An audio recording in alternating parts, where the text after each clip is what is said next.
자, 그러면 우리 이제 부지런히 보시겠습니다. 우리 지난번에 만에 요 그림이 그 환각이 아니라 어떤 착시에 빠졌던 분이 실제로요, 실제 장면 했던 얘기 했고요. 그 다음에 만의 죽음도 얘기했고, 그 다음에 요거 하나만 얘기하고 넘어가시겠습니다. 그러니까 미술사적 전환점으로서의 만에, 물론 앞에서는 다 했던 얘기입니다. 했던 얘기인데요. 그러니까 사실 요게 사실 제일 중요한 부분이에요. 그래서 우리가 이제 모네를 보면 그렇게 돼요. 모네 그림은 이게 없어요. 주제, 의미, 내용이 사실 없는 거죠. 어떻게 보면은. 그래서 모네 그림을 비하하는 사람들은 이건 데코라시용이다. 일종의 그 장식 예술에 불과하다는 정도로 얘기하는 사람들도 있어요. 그래서 근데 그게 한편으로는 우리 그 모던 아트라는 개념이 성립하면서 시작된 거긴 하죠. 그러니까 예술을 위한 예술. 그죠? 오로지 그냥 이거는 미 그 자체가 최종 목적이다. 그죠? 아름다움을 위한 아름다움. 그죠? 예술을 위한 예술. 이라는 면에서, 그런 측면에서 사실 부합한다고 볼 수는 있어요.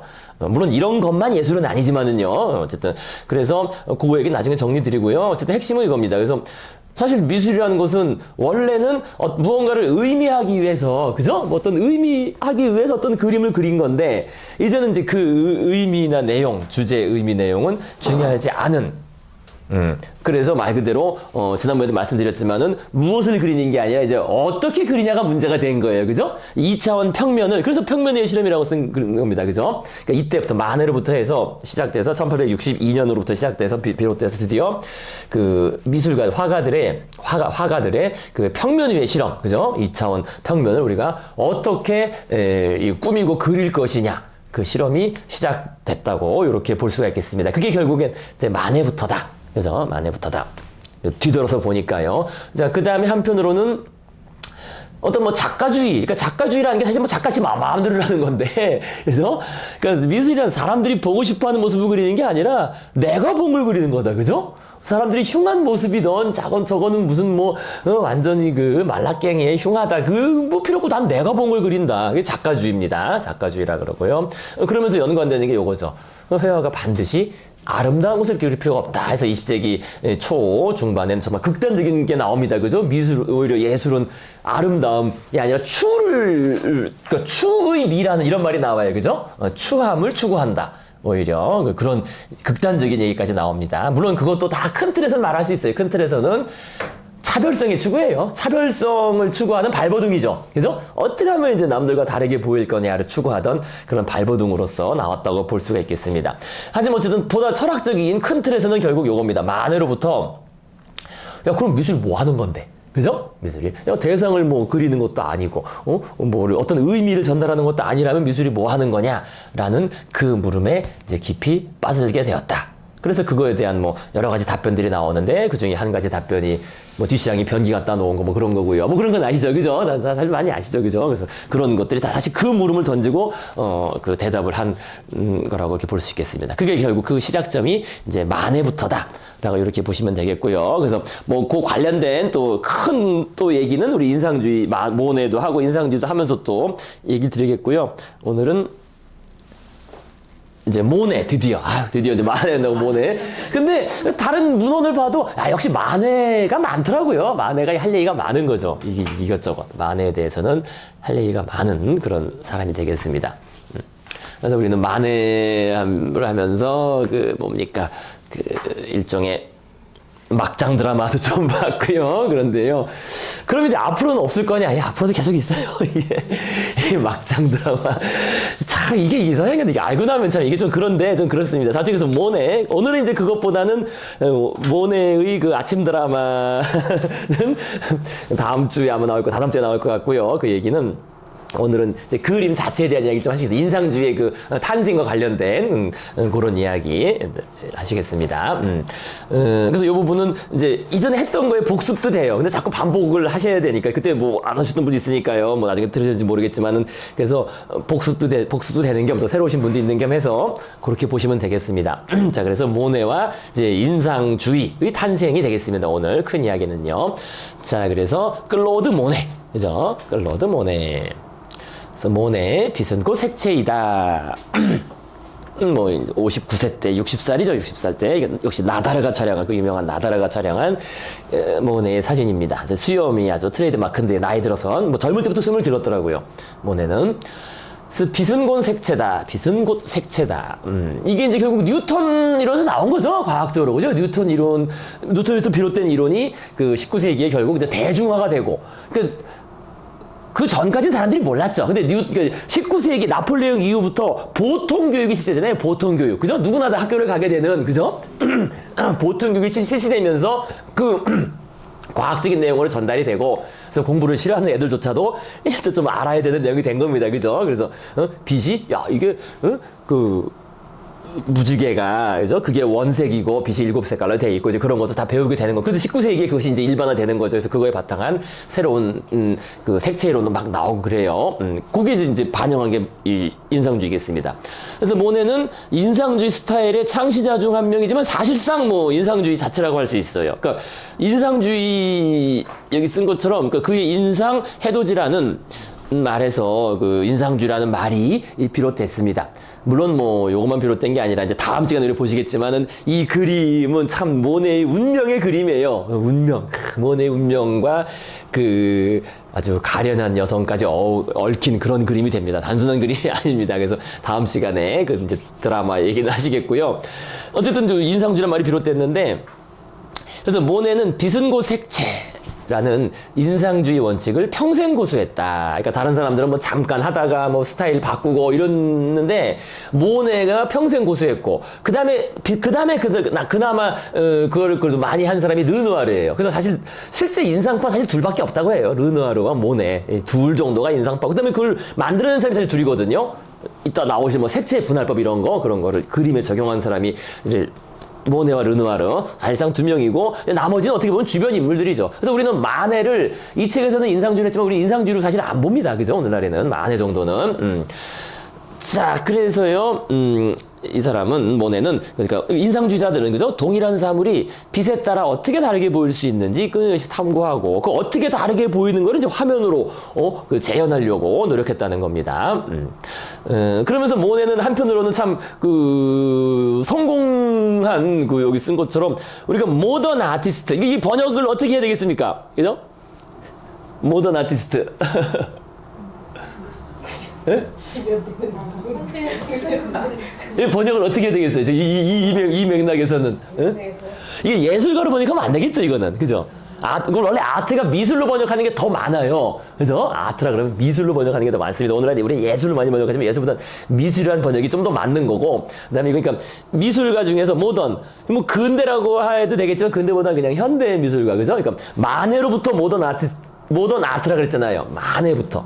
그죠? 마네부터 우리가 모던 아트, 근대 미술 또는 현대 미술, 모던 아트라고 그냥 하겠습니다. 모던 아트라고 부를 수 있는데, 그러니까 마네 이후의 화가 중에서, 그죠? 이거 마네 이후의 화가입니다. 그렇게 딱 읽으시면 되는 거예요. 이제 이해하시겠죠, 그죠? 마네 이후의 화가, 그죠? 마네 이후의 화가들, 오늘날까지 그 중에서 이게 화가들이 살아생전 화가로서 커다란 성공을 거두는 게 쉽지가 않다 그랬잖아요. 그죠? 살아생전 거두는 건 정말 쉽지가 않아요. 죽을 때나 조금 뭐 영예를 받던가 이런 경우는 있었어도 살아생전 그거를 꽤 오랜 기간 동안 그 지위를 딱 크게 쫙 올라서서 누리는 거는 정말 쉽지가 않은데, 그죠? 그리고 그 이유는 특히 이제 모던 아티스트 같은 경우는 더 힘들어졌다 그랬어요. 이거 모던 아티스트 같은 경우 왜 힘드냐? 숫자가 많거든. 숫자가. 그래서 그게 왜 힘들다 그랬습니까? 응? 심지어 빈센트 반 고흐도 그렇게 한탄을 하는데, 우리 예술가들은, 미술가 화가들은 결코 살아서는 인정받지 못할 운명을 타고났어요. 난 죽어서밖에 안 될 거야. 그걸 스스로 알고서도 그림을 그린 건데, 근데 이제 그 이유 중에 여러 가지 이유가 있지만은 한 가지 이유는 말씀드렸죠. 우리 모범생 왜 그 살아서 잘 인정을 잘 이렇게 크게 성공하고 인정받기 쉽지 않느냐? 경쟁이 치열하니까 어떻게 돼요? 서로 끌어내리는 거지. 그러니까 어떻게 돼요? 거꾸로 어떻게 돼요? 죽은 사람을 칭찬하는 거죠. 그죠? 그러니까 죽은 사람을 칭찬한다는 거는 살아있는 자를 깎아내리는 게 되는 거니까, 죽고 나면 거의 예의 없이 막 칭찬을 받아. 죽고 나면은. 근데 왜 살아있을 때 왜 안 했어? 그거는 살아있을 때는 경쟁자고, 죽고 나면 이제 얘를 칭찬하면은 지금 살아있는 내 경쟁자들이 다 깎아내려지는 거니까. 그런 심리가 있어요. 강력하게 그게 있습니다. 그래서, 야, 이 살아생전엔 인정받기 정말 쉽지 않다는, 특히 이제 이 숫자가 많아진 그 현대 미술가들은 이제 그런 좀 운명이 있죠. 사실. 그래서 살아생전 화가로서 커다란 성공을 거두었어요, 근데. 그래서 여기 이게 그냥 빈말이 아닙니다. 그러니까 사회적 인정을, 그래서 성공을 거두고 사회적 인정을 받은 것으로는 정말 피카소와 다툴 정도예요. 살아서. 그죠? 피카소도 그렇잖아요. 살아서 대가로서 인정받고 엄청난 성공을 거두고 이랬는데, 그 정도의 모네. 물론 모네는 피카소보다 좀 약간 한 세대 앞이죠. 한 세대 앞이기 때문에 우리한테 좀 멀리 느껴질지 모르지만은, 그러나 그 19세기 말과 20세기 초에 그 대공황 오기 전까지 엄청난 화랑이 있었잖아요. 경제적으로 화랑이 온다면 이제 대공황이 오는 거죠. 근데 그때 한 30년 정도 동안 정말 최고의 인물로서 엄청난 그 존경과 그 인정을 받았다는 겁니다. 돈도 당연히 많이 벌고요. 그래서 피카소 다툴 정도로. 그리고 그 전쟁 끝난 다음엔 물론 이제 피카소였죠. 피카소 이름이 이렇게 날렸지만은요. 그래서 모던 아티스트로는 피카소 다툴 정도로 그만큼 이제 살아생전 인정을 받고 성공을 거두었던 정말 몇 안 되는 사람 중에 하나라고 볼 수 있습니다. 모네. 자, 그래서요, 모네에서 이제 우리가 보시겠습니다. 요거 이제 보시겠습니다. 책을 보시겠습니다. 모네, 빛은 곧 색채이다. 클로드 모네는 언젠가 맹인으로 태어난 자신이 시력을 되찾았을 때 자기가 본 것을 아무런 선입견 없이 있는 그대로 그려보고 싶다고 말한 적이 있다. 물론 요거는 뭐 이제 모네가 뭐 오늘 뭐 이제 과학을 모르고 그냥 이렇게 한 말이죠. 실제로 이렇게 되면은 이런 그 한 적이 있죠. 그죠? 맹인으로 태어나신 분들을 그 수술을 통해서 시력을 되찾게 한 경우가 있는데 어떻게 되는지 아시죠? 구분을 못하나? 오히려 더 옛날로 돌아가고 싶다. 더 혼란스러워. 왜냐면은, 그죠? 전부 자기 지각 처리를 할 수가 없으니까. 그죠? 분명히 정상적으로 망막은 작동해도 이 지각 처리가 안 되니까 더 혼란스러운 거예요, 이게. 뭐냐, 깜짝깜짝 놀라고 그죠? 뭔지, 사물이 지각한다는 건 무엇인지 알아본다는 거잖아요. 근데 오히려 뭐 보이는데 알아볼 수가 없으니까 오히려 그냥 아무것도 안 보이고 손으로 하면 이거 손으로는 알아볼 수 있잖아. 그죠? 자, 그런데 오늘날의 뇌각은 그거보다, 뭐, 됐습니다. 나중에 말씀드리겠습니다. 그건 됐고요. 얘기가 길어지니까.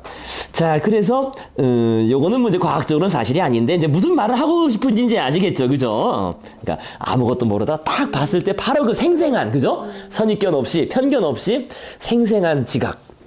그러니까 요게 사실 그러니까 그 출발점이죠. 그러니까 관습의 그 반기를 들고 대항한다 그랬을 때 그 관습이라는 거는 한편으로는 우리 머릿속에 있는 거잖아요. 그러니까 우리가 했던 것처럼 그 이전에는 사물마다 고유한 색이 있고 그 색에 따라서 그리는 거니까 특별히 뭐 야외에서 그림을 그릴 필요도 없고 어떤 빛에서 그리든 간에 그거는 그 빛깔로 그리는 거잖아요. 그죠? 그런데 이제 모네는 그게 아니라 그죠? 실제 내 눈에 비친 그 모습 그대로 그죠? 그대로 그리고 싶다. 그러니까 당연히 햇빛이나 조명에 따라서 달라지는 거겠죠. 이와 같은 경험은 그가 18세 때 야외에서 그림을 그리는 도중에 일어났는데 그는 갑자기 눈앞을 덮은 베일이 벗겨지며 화가로서의 나의 운명이 내 앞에 펼쳐졌다고 회상하고 있다. 여기 이제 모네 어린 시절 얘기입니다. 그래서 상업적인 화가이자 캐리커처 작가로 출발했던 모네는 햇살이 가득하고 물기를 머금은 듯한 노르망디 해안의 풍경을 그리며 유람하다가 일순간에 직접적으로 와닿은 자연의 인상을 기록하는 인상주의 선두주자로 나서게 된다. 자, 그래서요, 요 얘기만 여기까지만 해도 사실 오늘 가만히 있어보자. 그래도 한번 한 두 번 읽는 게 나아요. 한 번 읽는 것보다 한 두 번 읽어야 되고, 오늘 한번 읽어보고, 그 다음에 이제 할 얘기 좀 하시겠습니다. 그래서 인상주의 선두주자고, 사실상 인상주의 창시자죠, 실제. 그래서 런던에서 컨스톨브가 터너 작품을 익힌 모네는, 이거는 우리 잠깐 나왔었어요. 뭐 나중에 또 나오겠지만은요, 그 도망간 거죠, 그죠? 그 징집을 피해서 징집령을 피해서 런던으로 도망갔는데, 가가지고 이걸 또 본 거예요. 터너, 컨스톨블. 작품을 익힌 모네는 새로운 사조의 중심작이자 그 이름이 유래하게 했던 걸작, 인상 해돋이를 1874년 첫 인상주의 전람회에 출품했다. 여기 뭐 다음 시간 또 나오겠습니다. 우리 지난번에 한번 봤지만은요, 다음 시간 또 보겠고요. 이후에 반세기 동안 다른 인상주의자의 작품 세계가 변화를 거듭했을 때에도 모네는 빛은 곧 색채라는 인상주의 신조에 충실했다. 그래서 유일한 인상주의자라고 볼 수가 있습니다. 모네. 물론 르누아르도 이제 거기에 필적하는데, 근데 르누아르는 근데 그걸 고민했어요. 중간에 고민하면서 아주 그 인상주의와는 또 다른 길을 모색을 했던 적이 있습니다. 르누아르는. 어쨌든 모네, 유일한 인상주의자. 자, 그러나 혁신적인 미술사도를 추정한 그의 무명 생활은 비참한 것이었다. 60년에 70년대의 모네는 르누아르와 마찬가지로 극심한 가난에 시달려 그림을 그리기 위해 자신의 소유물을 저당 잡히며 살았다. 그래서 그 그림 얘기도 나중에 나옵니다. 그래서 1869년 한 방문객의 기록을 보면 모네는 굶주림에 지쳐 절망에 빠져 있다고 쓰고 있다. 그는 같은 처지 르누아르가 가끔씩 갖다주는 빵으로 겨우 연명에 나갔다. 그러니까 르누아르가 더 착해요. 착한 거는 제일 착한 사람이에요. 자, 보시면 나옵니다. 다음 시간에도. 다 다음 시간 르누아르 하겠죠. 다음 시간쯤에. 1875년 자신의 친구들에게 경제적인 원고를 구걸하며 다녔는데, 그래서 이제 마네도 많이 도와줘. 마네도 귀족이라고 그랬잖아요. 그죠? 마네도 그 부르주아 출신이라서 마네도 조금씩 도와주고, 또 마지우도 도와주고 뭐 그러는데요. 그렇게 참 힘들게 살았습니다. 그래서 에밀 졸라죠. 유명한 에밀 졸라에게 쓴 편지를 보면 집에는 동전 한 푼 없다. 게다가 냄비에는 오늘 먹을 거리도 전혀 없다고 쓰고 있다. 그래서 모네는 수집가들에게 헐값에 자신의 그림을 사달라고 애원했으며 빚쟁이들의 손에 넘어가게 될 처지에 놓인 작품 200점을 불태워버리게 돼. 근데 이거는 뭔가 오역한 것 같아요. 불태운 적은 없는데 제가 본 이거는 불태운 게 아니라 경매 처분한 걸 이렇게 잘못 쓴 것 같아요. 경매 처분했습니다. 경매 처분해서 싸게 뭐 150달러 뭐 150프랑 200프랑 막 팔았습니다. 경매를 하기도 해서 경매로 싸게 팔기도 했고. 그러나 1886년부터 상황이 호전되기 시작했다. 뉴욕에서 열린 인상주의 전시회에서 큰 성을 거둔 모네는 대형 캔버스를 복원할 화실을 세울 만큼의 여유가 생겼다. 그래서 1880년대부터 크게 이제 돈을 벌고 이제 성공 가도를 달리죠. 그래서 한 40년 동안 생애의 절반 가까이는 큰 성공을 거둔 사람이 됩니다. 물론 이거는 뭐 그냥 된 게 아니라 이 화상, 그죠? 화상, 딜러, 폴 듀랑뉘라는 사람의 역할이 컸습니다. 그건 나중에 또 따로 말씀드리겠고요. 자, 그 다음에 강박관념. 일단 인상주의에 대한 얘기 계속 보시겠습니다. 강박관념. 인상주의 신조에 대한 모네의 흔들리지 않는 헌신은 경제적인 어려움뿐만 아니라 육체적인 어려움도 수반했다. 그는 빛의 일시적인 반사 현상을 정확히 묘사하는 집념으로 항상 야외에서 그림을 그렸다. 그죠? 그러니까 사물은 고정된 색깔이 있는 게 아니라는 사실 그게 중요한 얘기예요. 고정된 색깔이 있으면은 굳이 야외에 나갈 필요가 없죠. 네, 고정된 색깔이 있는 게 아니라 끊임없이 변하기 때문에 그걸 캐치하기 위해서 야외로 나갈 수밖에 없는 겁니다. 그래서 날씨가 아무리 나쁜 날에도 30개의 캔버스를 늘어놓고 빛이 바뀜에 따라 한 캔버스에서 다른 캔버스로 옮기며 그림을 그렸다. 그래요. 빛이 바뀌면은, 아까 그리던 그림 옆으로 옮기고 이런 식으로. 그러니까 그 한 카트를, 한 단면을 잘라서 그리려고 했던 거죠. 자, 그래서요. 계속 보시면요. 겨울에도 그는 화구를 눈밭에 세워놓고 세느 강가에서 발을 동동 구르며 빛의 조도가 알맞게 되기를 참을쓰게 기다렸다. 어느 날은 폭풍우 치는 날씨에도 불구하고 바닷가에서 그림을 그려서 몸이 흠뻑 죽기도 했다. 이렇게 직접 야외에서 작업하는 게 쉽지 않았다는 겁니다. 근데 모네는 물을 사랑했어요. 물. 그래서 모네 그림에는 하늘은 이제 별로 점점 안 나와요. 점점 안 나오고 물만 나옵니다. 그러니까 초기 그림에는 하늘이 나왔는데 점점 하늘 분량이, 그죠? 비중이 작아지다가 나중에는 물만 딱 그리는. 그래서 모네는 물을 사랑해 배 위에서 죽고 싶다고 말한 적이 있을 정도였다. 실제로 그는 캔버스를 고정시킬 수 있도록 바닥이 평평한 배를 구입해 선상화실로 개조해 새벽부터 저녁까지 수많은 그림을 번갈아 그리곤 했다. 이게 돈이 없는 상태에서 이렇게 했을 정도로 아주 했습니다. 요건 우리 지난번에 만의 그림에서 봤었죠. 또 나올 겁니다. 요 선상화실. 어떤 손님은 그는 포플러 시리즈 한 작품을 단 7분 만에 그렸는데 햇살이 특정 나뭇잎 위에 머무는 동안에만 그렸다가 이제 햇살이 바뀌면은 포플러 시리즈의 다른 작품으로 옮겨가곤 한 겁니다. 그죠? 딱 그 순간에 빛과 색을 표현하려고 했다는 겁니다. 그래서 야외 작업에 대한 모네의 열정은 초기의 정원 있는 여인들을 그린 1860년에 이미 나타났죠. 저 위에 있는 게 그 그림입니다. 지금 위에 있죠. 그죠? 정원의 여인들이라는 그림. 1860년에 이미 나타나고 있다. 이 캔버스의 높이는 2.5m가 넘었기 때문에 모네는 야외에서 작업하기로 결정한 후 도랑을 파서 그림의 아랫부분을 묻어 고정시켰다. 그리고 도르래로 그림을 들었다 내렸다 높이를 조절하면서 완성했다. 그죠? 엄청 큰 그림이니까요. 그래서 199페이지. 그래서 그를 방문했던 쿠르베는 모네가 해가 구름에 덮이면 나뭇잎 한 장조차도 그리지 않고 붓을 놓는 것에 놀란 적이 있다고 한다. 그러니까 직접 보이지 않으면 그릴 수 없는 거죠. 그죠? 이러한 모네의 강박관념은 너무나 지독한 것이어서 자신을 끊임없이 맷돌을 돌리는 짐승의 숙명에 비유할 정도였다. 그의 첫 번째 아내가 죽은 침상에서도 모네는 슬퍼하기보다는 죽은 자의 창백한 얼굴에 파랑, 회색, 노란색의 색점들을 모사하려는 충동을 억제할 수 없었다고 한다. 아주 직업적인, 그죠? 이거 이렇게 그려야 된다는 생각이 막 들었다는 거예요. 뭐 그런 식 얘기를 합니다. 자, 그 다음 비법. 모네 스타일은 일순간에 시각으로 감흥한 이미지를 작은 물감 자국으로 캔버스에 그려나가는 것이다. 그래서 색조를 달리해가며 덧칠하는 전통적인 기법 대신 그는 다른 색깔들을 나란히 배열해 진동하는 듯한 일종의 운동감이죠. 요거 이따가 또 나오겠습니다만요. 복습하는 거죠. 그죠? 진동하는 효과를 주고 있다. 뭐 이제 그 색채 병렬법이라고도 하고요. 뭐 부르기 따라서 이러한 시각적 혼합 방법. 그러니까 이게 시각이 그 팔레트에서 혼합되는 게 아니라 우리 눈에서 혼합되는 거라 그랬습니다. 그죠? 팔레트에서 섞은 다음에 칠하는 게 아니라 우리 눈에서 섞도록 하는 겁니다. 그래서 시각적 혼합 방법을 통해 분할된 색채들은 일정한 거리를 두고 보면 서로 혼합되어 보인다. 우리 눈에서 혼합해서 보는 거예요. 그래서 그림자를 묘사할 때 모네는 검은색 대신 정반대색의 색채인 보색을 사용하고 있다. 그래서 주로 그 녹색 같은 걸 많이 사용했습니다. 그림자 묘사할 때는요. 그죠? 왼쪽 그림 봐도 그림자는 살짝 녹색기로 떼있죠? 녹색, 그죠? 갈색, 이렇게. 그래서 1880년에 모네는 물감의 사용법을 바꾸었다. 그래서 작은 반점을 사용하는 대신 그는 자신의 화폐를 늘려서 구불구불한 필치를 사용했다. 이러면서 좀 더 이제 그림이 우아해지겠죠. 그죠? 원래 구불구불하면 좀 더 우아해지잖아요. 그래서 1900에서 26년 사이에 그려진 수백 점의 한 500개 넘습니다. 500점의 수련 연장을 보면 윤곽선이 없이 형태와 선이 붓자국으로 뒤섞이도록 하고 있다. 수많은 색채들이 서로 뒤섞여서 마치 꽃과 연못, 물과 잎이 섞인 것처럼 묘사되어 있다. 원근법이나 실제적인 이미지가 뚜렷이 제시되지 않은 채 소용돌이 치는 색채의 흐릿한 안개 속으로 사라져 있다.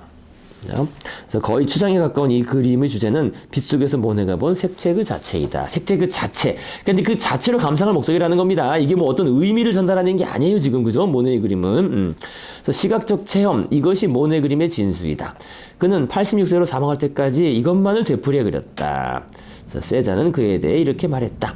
모네가 가진 것은 오직 눈밖에 없다. 그러나 얼마나 위대한 눈인가. 이렇게 이제 모네 얘기를 한번 쭉 다 읽어봤습니다. 그래서 이제 198페이지 왼쪽에 보시면요, 화상이라고 있어요. 아트 딜러, 그죠? 미술 그 화상들. 이제 이 화상이 없었으면은 특히 뒤랑률의 화상이 없었으면은 그 인상주의자가 탄생되지 않았을 거라는 얘기가 또 맞습니다. 그래서 그 얘기는 화상 얘기는 나중에 또 하겠고요.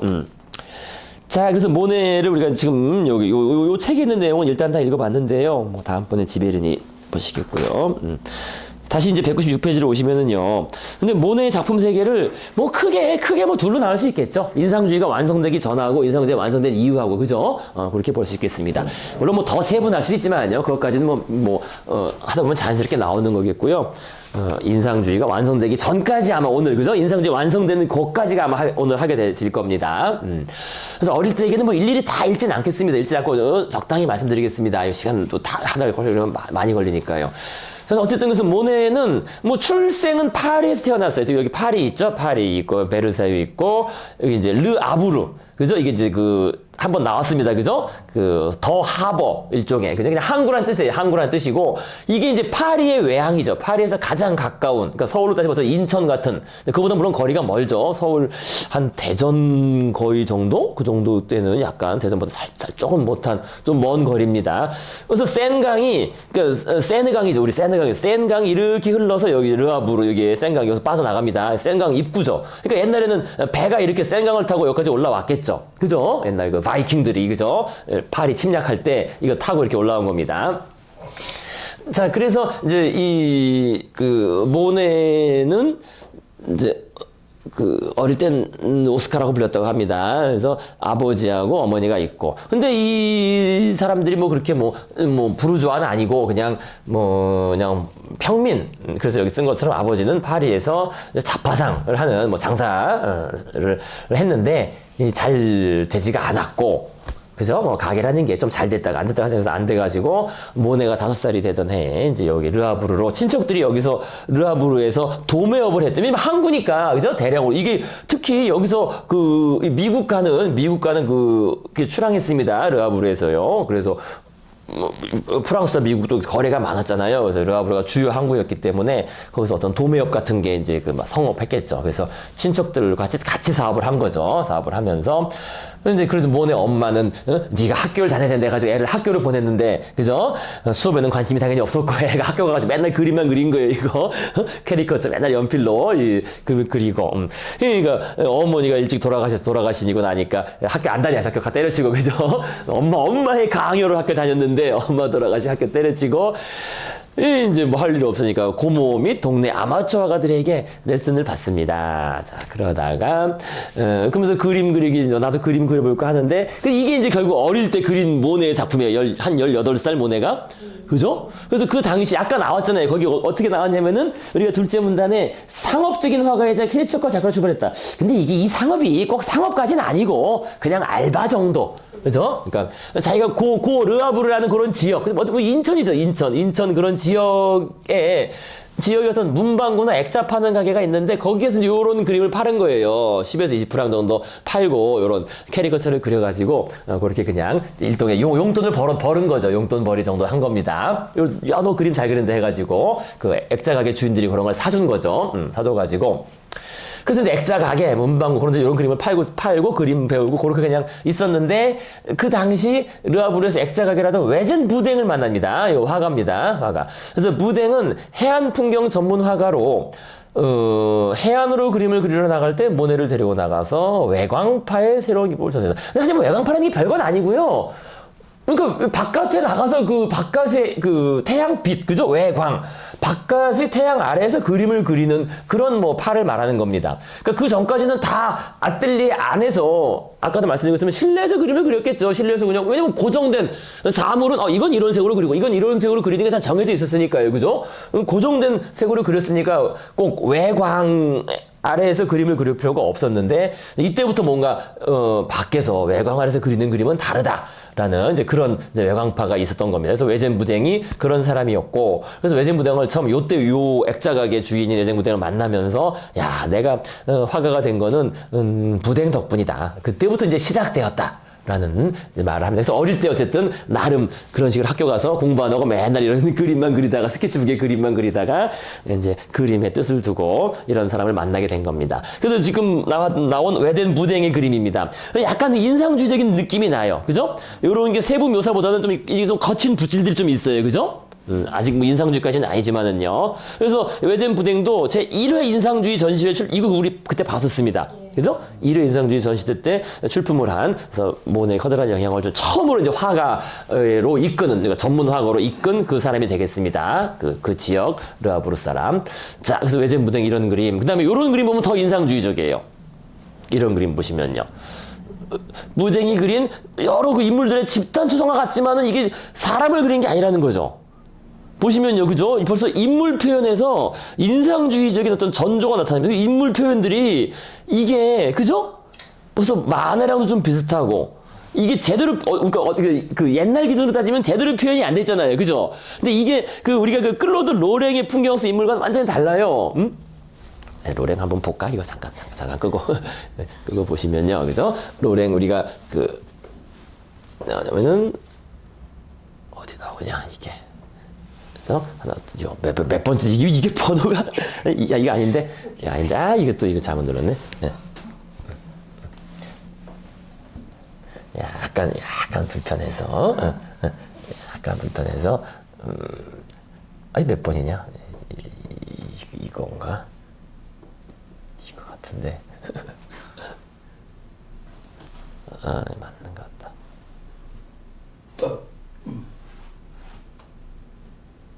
그래서 요때 요 하는 걸 우리 좀 복습을 좀 하시겠습니다. 오늘 요 부분이요. 요거. 그래서요. 이거 어디 갔어?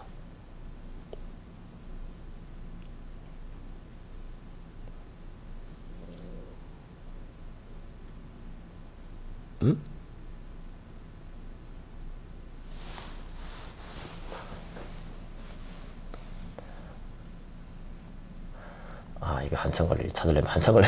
하나씩 넘기는 게 컴퓨터로 넘기는 건 팍팍 넘어가는데 그죠? 이거는 오래 걸리죠.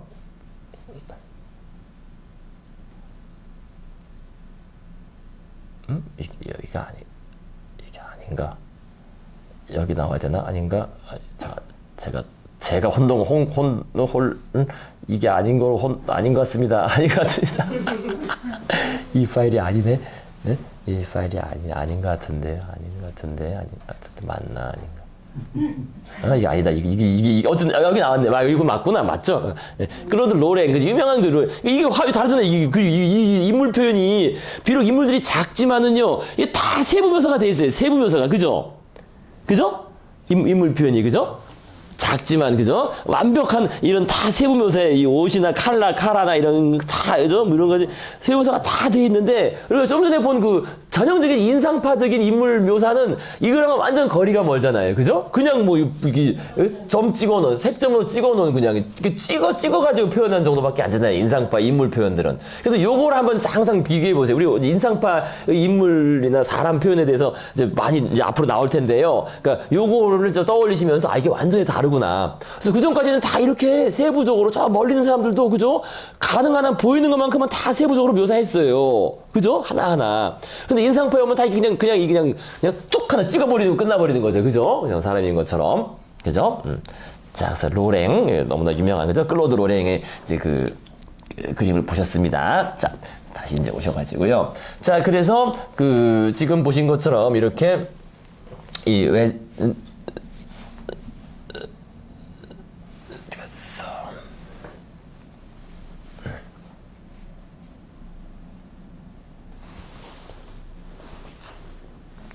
그러니까 이게 그림이 다르잖아요. 그죠? 지금 좀 전에 봤던 인물들하고 표현이, 그죠? 전혀 세부적인 그런 모습들은 없고, 좀 이렇게, 그죠? 흩날리는 듯한 인상인주의의 그런 인물 표현과 그런 전조가 그대로 나타난다 볼 수 있습니다. 자, 그래서 이런 걸 이제 배웠고요. 자, 그 다음에, 그래서 아까도 말씀드린 것처럼 야외 작업이 무슨 의미냐. 밖에 나가서 직접 보는 게 오늘날 우리한테 너무나 익숙하지만은 그 전에는 안 그랬다는 겁니다. 그러니까 역사화나 신화적 주제를 그리는 아카데미 미술은 사물이나 풍경을 직접 보고 그릴 필요가 없다는 겁니다. 야외 작업의 의미가 없는 게 아까 말씀드린 것처럼 사물에는 고유한 색이 있는데 뭐 직접 나가서 보고 그릴 필요가 있느냐. 그죠? 고유한 색깔에 따라서 그냥 그리면 되는 거 아니냐. 그래서 심지어 그 풍경화조차도 어느 조명에서 그려도 풍경화가 똑같이 나오는 거죠. 그죠? 똑같은 고유한 색으로, 그죠? 초록색, 뭐 연초록색, 진한색 다 그렇게 그리면 되는 거니까요. 그죠? 요거 나왔었습니다. 그런데 야외 작업을 한다는 거는 그게 그렇지 않다는 거예요. 사물에 고유한 색이 있는 게 아니라 그 사물의 색은 야외의 그 환경, 조명, 빛에 따라서 달라진다. 우리는 그걸 직접 지각해서 표현해야 된다는 겁니다. 그런데 표현을 하는데 또 그게 사진과는 달라야 된다는 이런 또 과제가 또 같이 결합된 거죠. 자, 그래서요.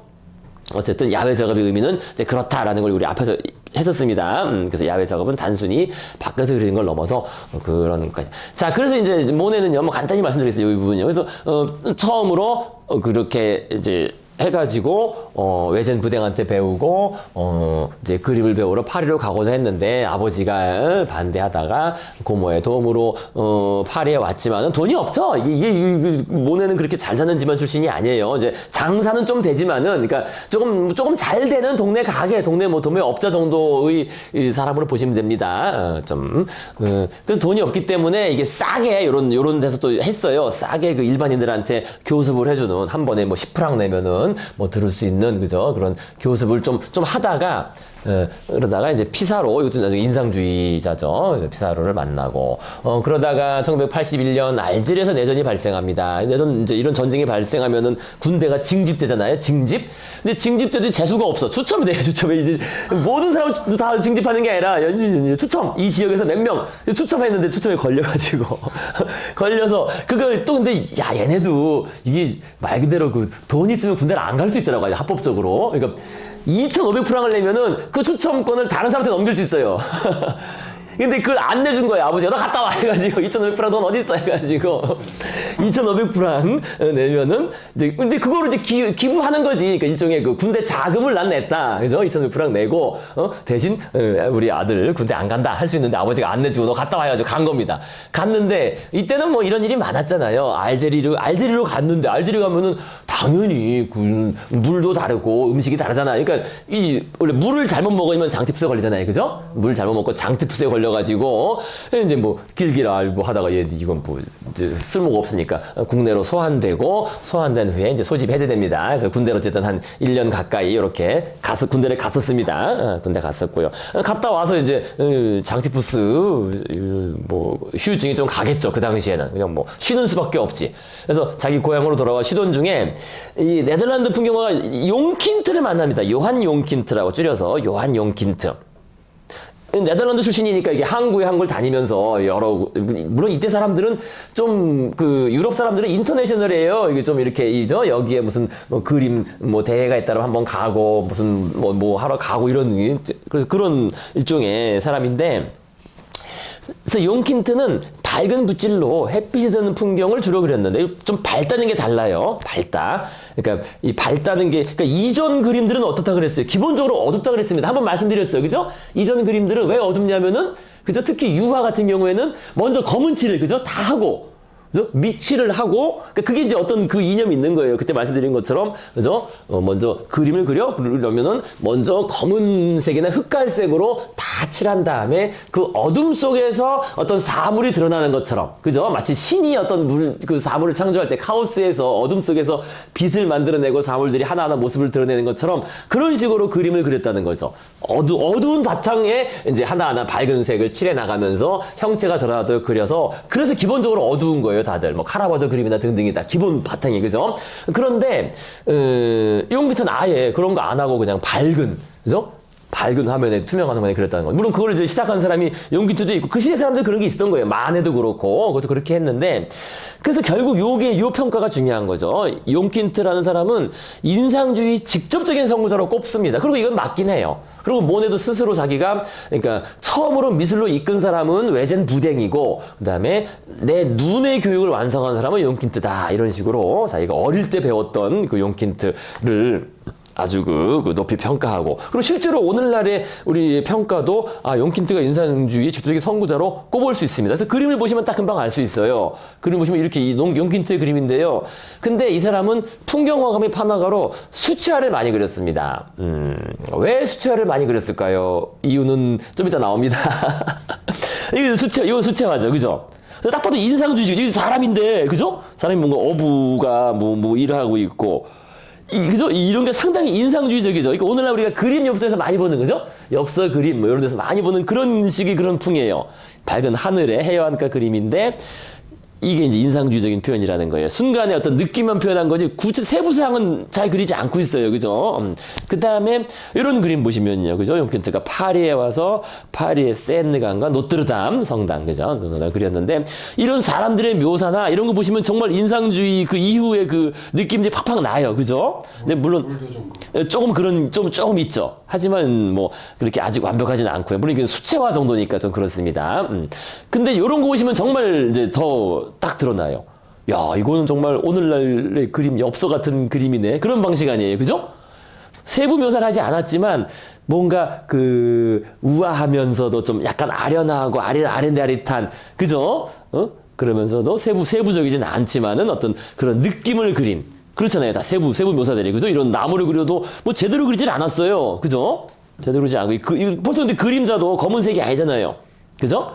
뭔가 이런, 그래서 노트르담 길을 그린 이걸 딱 보시면은, 이거 말 그대로 인상주의 그림하고 큰 차이가 없는, 말 그대로 인상주의 선구자다라고 볼 수 있습니다. 그다음에 이제 이런 거 정도 보시면 정말 인상주의적인 선구를 보시죠. 그죠? 밤에 달빛을 그린 건데, 인상 해돋이랑 크게 다르지 않잖아요. 붓질을 이렇게 찍어서 그린, 그죠? 짧게 찍어서 끊어 그린 그런 붓질들과, 여기서 어떤 이 어부들이, 그죠? 이 돛을 정리하고 있는 모습인데, 이 바로 이런 그림 보시면 정말 인상주의 선구, 직접적인 선구라는 말을 이게 맞다라는 걸 알 수 있겠습니다. 그죠? 인상주의 그림이 다 들어가 있죠, 기본적으로. 그래서 우리가 앞서 봤던 그 용기태가 죽었을 때 이제 1891년이니까 이미 인상주의가 나와서 크게 이제 그 알려진 상태잖아요. 용기태가 죽은 다음에 이제 그 당시 비평가들의 평가가 미래는 그죠? 미래는 그를 용킨트를 코로와 모네 사이 연결고리, 그죠? 모네 이제 인상주의를 시작한 사람이고 그 사이 연결고리로 명명할 것이다라고 이렇게 평가했는데 이게 이제 맞긴 한 거죠. 그래서 그 앞에 이제 코로가 있습니다. 까미유 코로. 우리 앞에서 봤었습니다. 그죠? 176, 177쪽에 있는데요. 그죠? 그 까미유 코로의 그림입니다. 그래서 코로는 물론 인상주의 선구자라고 인상주의자는 아닙니다. 근데 인상주의 선구자죠. 그래서 이게 느낌이 벌써 그래요. 딱 이 보시면요. 이 그림도 그죠? 이 코로의 풍경화인데요. 뭔가 그 흩날리는 듯한, 그죠? 흩날리는 듯한 느낌과 몽환적, 그때 나왔습니다. 이 온화하고 은하고 우아하고 아련한 그런 느낌이 딱 풍기는 그런 그림, 그죠? 그래서 이런 그림, 이게 이제 코로, 그다음에 우리가 좀 전에 봤던 이게 용킨트, 그죠? 용킨트 뭐 이런 그림, 그죠? 그래서 이제 인상주의로 그 다음에 딱 넘어가겠다는 걸 금방 알 수 있겠습니다. 그죠? 그래서 인상파의 그림에서 많이 가지게 되는 그런 느낌을 가지는 이제 그런 연결고리, 그 전조가 되는 그런 사람 두 명을 지금 봤습니다. 우리가 코로는 앞에서 봤었고요. 그죠? 코로는 그 바르비종파 아니에요. 그죠? 바르비종파의 그 시작한 사람, 물론 바르비종파라고 할 수도 없지만요. 그리고 그 코로, 그 다음에 용킨트 이렇게 봤습니다.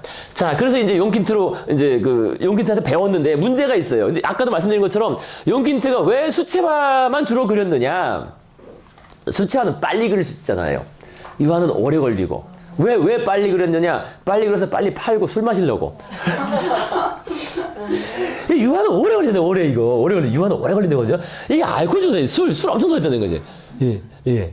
술. 그래서 이게 자신의 그 재능보다 그림을 많이 남기지 못하고 인정도 못 받은 거예요. 그러니까 떠돌이 술꾼인 거지. 그림 그려주고 싸게 그냥 뭐 몇 프랑에서 팔고 술 마시고 이렇게. 그죠? 빨리 그리려면 수채화니까, 그죠? 수채화, 스케치 이런 거니까.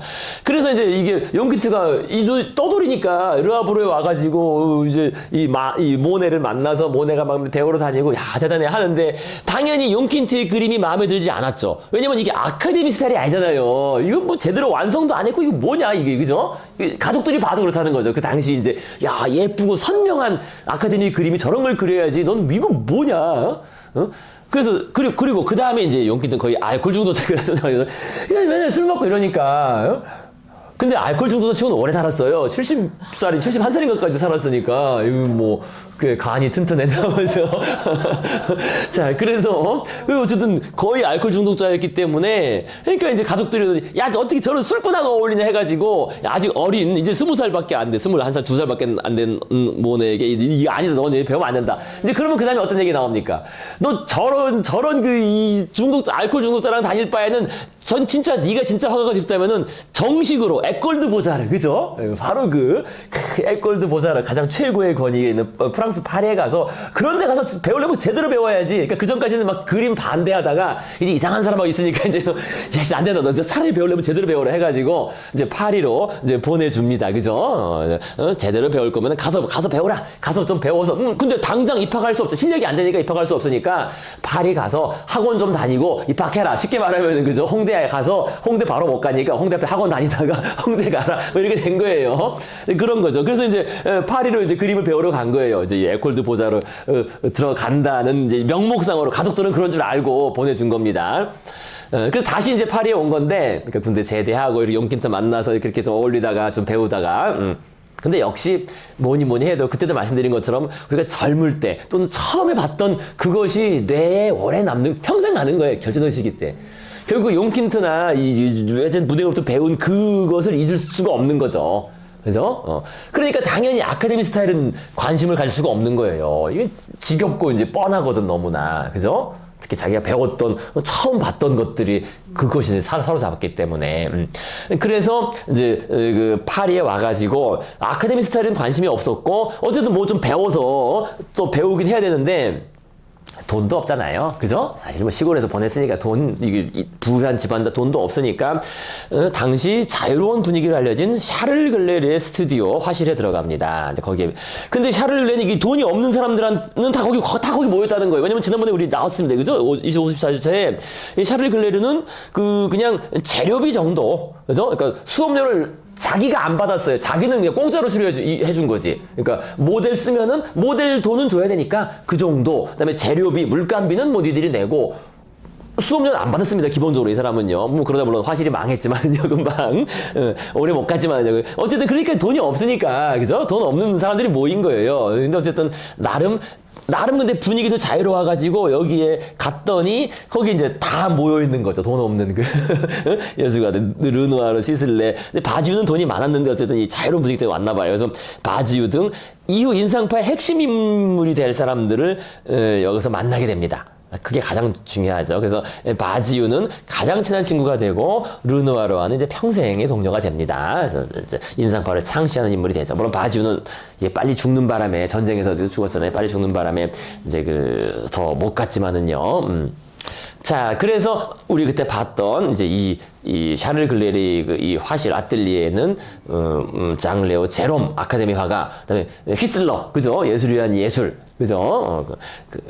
외쳤던 휘슬러, 그다음에 르누아르, 시슬레, 바지유, 모네 등이 여기에서 이제 만났고, 그래서 이 사람은 그러니까 여기 쓴 것처럼 성품도 온화하고 그렇게 그죠? 자유로운 분위기를 해서 학생들이 자신만의 독특한 양식을 발전시킬 수 있도록 이렇게 격려했는데, 하지만 그림을 그리는 거는 뭐 자기가 배운 게 이거니까 아카데미적인 그림이니까요. 그죠? 뭐 어쩔 수 없는 겁니다. 그래서 당연히 학생들은 이런 선생님한테 배우는 거는 별로 배울 게 없다. 그래서 그죠? 모네가 왜 그때 나왔잖아요. 그래서 모네가 주도해서 야, 이거 우리 배울 거 없다. 다 하지 말자. 우리는 밖에 나가서 그림 그리자 해서 이제 이 스튜디오를 나오지 않다가, 그 다음에는 다시 뭐 돌아가고 싶어 돌아갈 수 없는 게 스튜디오가 이제 망해서 문을 닫아가지고 더 다닐 수도 없고 그렇게 됐습니다. 자, 그래서 이제 그때부터 갈 데도 없으니까 그냥 자기들이 하던 대로 어울려서 그죠? 파리에서 파리 인근으로 퐁테블로 숲, 마르비종파가 그죠? 있었던 퐁테블로 숲으로 작업을 하러 다니고, 또 바지유와 함께 노르망디 등으로 그림을 그리러 다니고, 이렇게 그림 여행을 좀 다닙니다. 다니다가 이제 바지유는 바지유는 부르주아 출신이라 그랬어요. 부르주아 출신으로 부유한 사람이 어디야 저기 바지유는 아버지가 갑자기 생각이 안 나네. 몽펠리에 출신으로 몽펠리에의 부시장을 할 정도로 아버지가 나름 상류층입니다. 그래서 바지유는 그러니까 돈이 있으니까 이제 바지유는 자기가 자기 작업실을 마련한 거예요. 뭐 이제 거기 이제 얹혀 사는 거지 사실. 돈 없으니까 얹혀서 같이 작업실을 사용하게 되는 겁니다. 자, 그래서 이제 이렇게 화실을 나와서 자기들끼리 작업을 하다가 그래도 결국엔 돈을 벌고 유명해지려면 살롱전을 출품해야 되잖아요. 그래서 이제 살롱전을 출품을 하는데 첫 출품에서 덜컥 이게 일단 그래도 통과는 돼요. 물론 풍경화는 이때 별 가치가 없다 그랬잖아요. 그죠? 인물화, 역사가 크게 가치를 인정받았고, 풍경화는 그냥 저 끝에 걸리는 건데, 그죠? 저 구석에 말 그대로 이 쌍안경으로 봐야 될 정도 끝자리에 구석통에 걸리는 건데, 어쨌든 그래도 뭐 통과됐어요. 통과돼가지고 호의적인 비평을 받습니다. 그래서 야, 이제 우리는 새로운 이름 하나 기억해야 된다 해서 이런 표현, 그러니까 훈련받은 자의 솜씨가 아직은 뭐 솜씨가 느껴지지 않은, 아직은 좀 미숙하지만 그러나 뭐 대담하고 어쩌다 해서 했다. 뭐 그래서 이제 잘 한번 눈여겨봐두자 정도의 호의적인 비평을 받습니다. 어쨌든 뭐 통과했다는 게 큰 거죠. 그래서 살롱전에서 통과하면은요, 이제 먼저 이게 어떻게 되냐면은요, 이제 사람들이 사요. 먼저 구매. 사람들이 경매식으로 막 비싸게 사갑니다. 그 남은 그림은 안 팔리면 국가가 사줘요. 그래도 국가가 어느 정도 주고 국가가 그림 시간 평가해서 사주면, 그러니까 최소한 생계는 되는 거죠. 그래서 살롱전이 이렇게 매달린 거예요. 자, 그래서요 살롱전이 이제 성공을 하고 나니까 야, 그럼 살롱전이 이제 출품을 해야 되겠다. 자, 그래서 요게 이제 살롱전 첫 출품작입니다. 처음 어쨌든 통과한 작품. 그래서 뭐 아까 봤던 외젠 부댕식의 해안 그런 풍경화 그림, 물론 이건 다 유화입니다. 요거라 하고 요거 두 점을 냅니다. 요거 이렇게 풍경화를 내서 제출해서 살롱전에 통과돼서 걸리긴 합니다. 근데 벌써 인상주의랑 많이 다르죠, 그죠? 전혀 아직은 인상주의로 온 게 아닙니다, 그죠? 자, 그 다음에 그래서 이제 한 번 되고 나니까 이 젊은 또 모네가 또 생긴 거야. 야, 이 됐네, 그죠? 돼가지고 이게 만족하지 않았으며 더 큰 야심을 품고 있었습니다. 내가 이 살롱도를 정복하게 말 그대로 이제 그 그랑프리를 타겠다, 그랑프리. 예. 근데 이거는 뭡니까? 풍경화로는 부족하다는 거예요. 그래서 풍경화는 이게 풍경화, 정물화 이런 건 다 마이너한 거라 그랬습니다. 그죠? 마이너한 거고 역사화. 핵심은 인물이 들어간 역사화죠. 인물이다 이런 걸 그려야 된다. 결국 인물하다. 그리고 캔버스도 커다라야 돼요. 그죠? 캔버스 크기가 또 중요합니다. 그래서 커다란 캔버스에 인물화를 그려야 한다는 소리를 했다는 겁니다. 성공하기 위해서는 풍경화로는 안 되고 결국 인물을 그려야 된다. 인물화. 그래서 인물화가 왜 그런지, 그리고 이제 우리가 알다시피 왜 이렇게 초상화가 많은지, 초상화가 많고 인물화가 중요한지는 그냥 옛날 사람들이 이렇게 얘기했지만 오늘날엔 과학적인 이유가 있죠. 그죠? 이 박스에. 그죠? 우리 뇌가 그냥 자동적으로 주목을 하기 때문에 그래요. 그러니까 사람과 사람의 심리, 얼굴 표정과 어떤 심리에 대해서는, 그죠? 또는 그 상호작용, 그 모습에 대해서는 우리 사회적인 뇌가 항시 촉각을 세워 자동적으로, 말 그대로 심장 뛰듯이, 그죠? 계속 자동적으로 그렇게 작동을 합니다. 우리 뇌가요. 주목하는 것이기에. 정말 그것도 많은 에너지를 사용해서 우리가 항상 주목하는 것이기 때문에 우리는 그냥 자동적으로 인물화에 먼저 눈이 간다는 거지. 그러니까 맨날 풍경화 보면은 좀 뻔한데 사람 그림 보면은 뭔가 탁탁 주목을 하고 흥미를 느낀다는 겁니다. 우리 뇌가 그렇게 돼 있어요. 자, 그래서 가서 잠깐 쉬어야 되는 거야. 시간이 지금. 잠깐만 쉬었다가 이제 본격적인 풀버드의 점심 이야기를 하시겠습니다. 잠깐 쉬겠습니다. 자, 그래서 우리가 왜 그런 말씀 드리잖아요. 우리가 왜 우리 뇌가 몸무게의 2%도 안 되는데, 근데 사용한 에너지 20% 넘잖아요. 그게 왜 그렇겠습니까? 이게 항상 돌리고 있어 그래요. 항상 저렇게 항상 촉각을 세우고 다른 사람들의 표정, 얼굴이나 이런 걸 항상 파악하려고 하기 때문에 그렇다는 겁니다.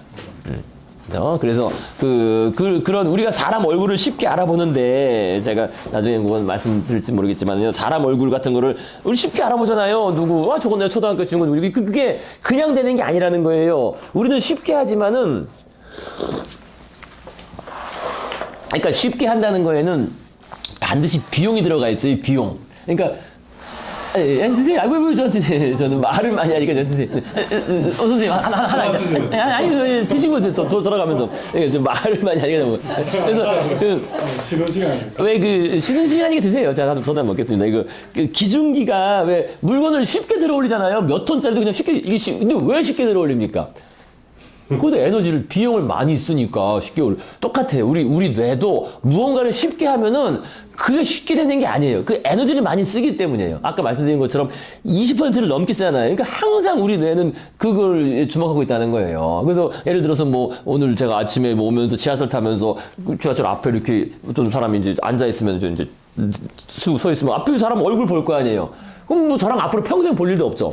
그죠? 볼 일 없는 사람은, 그죠? 그냥 지나갑니다. 그럼 어떻게, 나중에 근데 혹시 우연히 갈 때 또 봤어. 그러면 딱 알아봐요. 근데 그걸 어떻게 알아볼 수 있느냐? 거기에 우리 뇌는 자동적으로 엄청난 에너지를 이미 쓰고 있었던 거예요. 그거를 딱 파악하고 기억하고 그 특징 하나하나를. 그래서 거기 비용을 많이 쓰기 때문에, 저 사람 아침에 봤던 사람이나 금방 알아볼 수 있는 거지. 그러니까 쉽게 하지만, 쉽게 한다 그래서 이게 간단하거나 단순한 게 아니에요. 거기 엄청난 비용을 쓰고 있는 겁니다. 그래서 특히 이제 요 인물 같은 경우는 그래요. 우리 미술사엔 정말 인물들이 많이 나오고 인물화가 훨씬, 우리도 그렇잖아요. 인물화가 훨씬 당연히 주목을 가고 재밌어요. 그죠?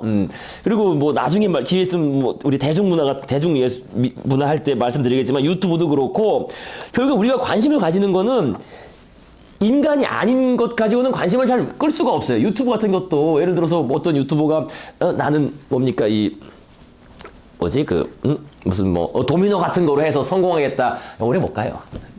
그죠?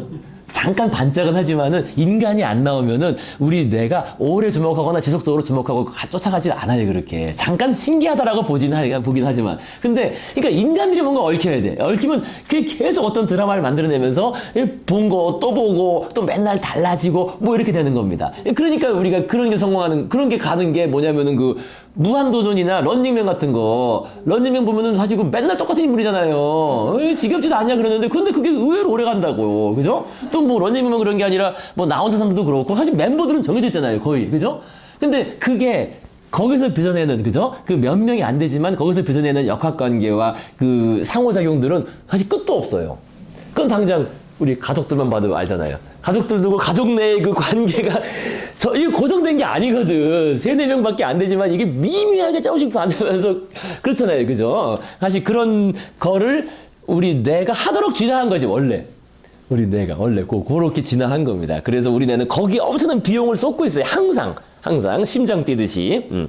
그래서 여기 이제 그런 배경으로 간단히 써놓은 말인데요. 그런 얘기까지 이해하시면 훨씬 더 쉽겠습니다. 그래서 그 인물화가 왜 성공적이냐? 왜 사람들은 인물화를 좋아하냐? 그 우리 뇌가 자동적으로 주목하는 거기 때문에 그래요. 많은 비용을 들여서 많은 비용을 할당해서 자동적으로 주목하는 거기 때문에 거기서 뭔가 우리는 어떤 사회적인 퍼즐을 풀려고 저 사람 지금 무슨 생각하는지, 저 사람 어디를 기억하고, 그죠? 그 상호작용을 관찰하고 어떤 패턴을 예측하려고 하기 때문에 우리는 관심을 기울인다. 그래서 저 말이 맞는 거죠. 그죠? 인물화가 아니면은 사람들이 크게 관심을 가지지 않는. 동양대 보면 그 왕들이나 뭐 좀 높은 사람들 초상 작품들이 굉장히 많은데 그 그림 속에 그 사람의 성격 뭐 이런 걸 다 표현하려고 하잖아요. 그죠? 예. 왕의 무슨 그런, 그죠?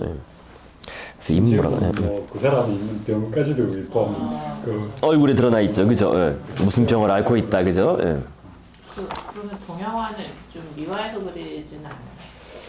그런 건 좀 예쁜 그림은 예, 미인도 그런 건 아니면 그렇게 그렇게 그렇죠. 뭐 미인도도 저는 잘은 몰라도 그렇게 많지 않아요. 동호회 사람이 맨날 여기잖아요. 그건 이제 예, 풍경과 아, 풍경. 관련될 때에는 그건 이제 자연의 한 부분이니까 이제 크게 그렇게 집어넣는 초상화도 굉장히 많이 그 모니나 같은 경우는 초상화 꽤 있거든. 초상화가 그래서 결국에는, 그죠? 동양이나 서양이나 초상화가 참 많죠. 그리고 초상화를 예. 보면 그 이쁜 남자들 같은 경우는 멋있고 이런 게 아니고 맞아. 나이든 그 늙은 모습 그대로 보이기도 하고 그랬던 것 같아요. 저쪽은 잘 모르겠다. 저쪽은 서양 쪽은 뭐 워낙 거기도 뭐 초상화 많이 초상화를 주로 그렸죠. 주로 많이 그렸죠. 그래서 모네도 돈이 없을 때도 그냥 없을 때 그럼 뭘로 먹고 사느냐? 그냥 초상화 그려주는 거였어요. 그래도 그나마 초상화. 물론 사진이 나왔지만 지난번에 말씀드린 것처럼 사진과는 달리 이건 색깔을까지 칠해주는 거는 화가밖에 없었으니까요. 그 당시에 컬러 사진이 없었기 때문에, 그죠? 그래서 초상화 그려서 먹고 살았는데 그나마 가끔 그것도 근데 수요가 있어야지 뭐 널린 게 화가인데 막말로 이때는 정말 화가들이 정말 많았는데. 시시게 약간 바람 시시죠. 좀 예, 좋습니다. 예. 그래서 어쨌든 모네가 이게 이제 그 인상파가 탄생한, 그러니까 인상주의의 그 대표작이 탄생하는 것과 그 이유를 나눠서 볼 수 있는. 그래서 지금 보는 건 사실 이게 나온 게 사실 인상주의 작품을 할 수가 없어요. 정원 있는 여인들 아까 이런 거 봤던 거는요. 이건 뭐 본격적인 인상주의가 아닙니다. 사실 이 정도는요. 좀 그렇잖아요. 그죠? 아직도 선도 많고. 인상주의로 가는 작품이죠, 물론.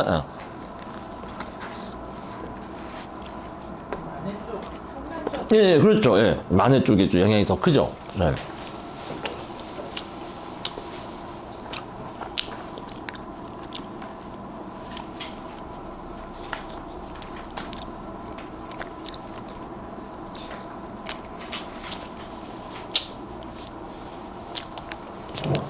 그래서 이 모네가 아까 이제 말씀드린 것처럼 한 번 우리가 딱 되고 나니까 야 이제 한번 제대로 한번 그랑프리를 해보자 해가지고.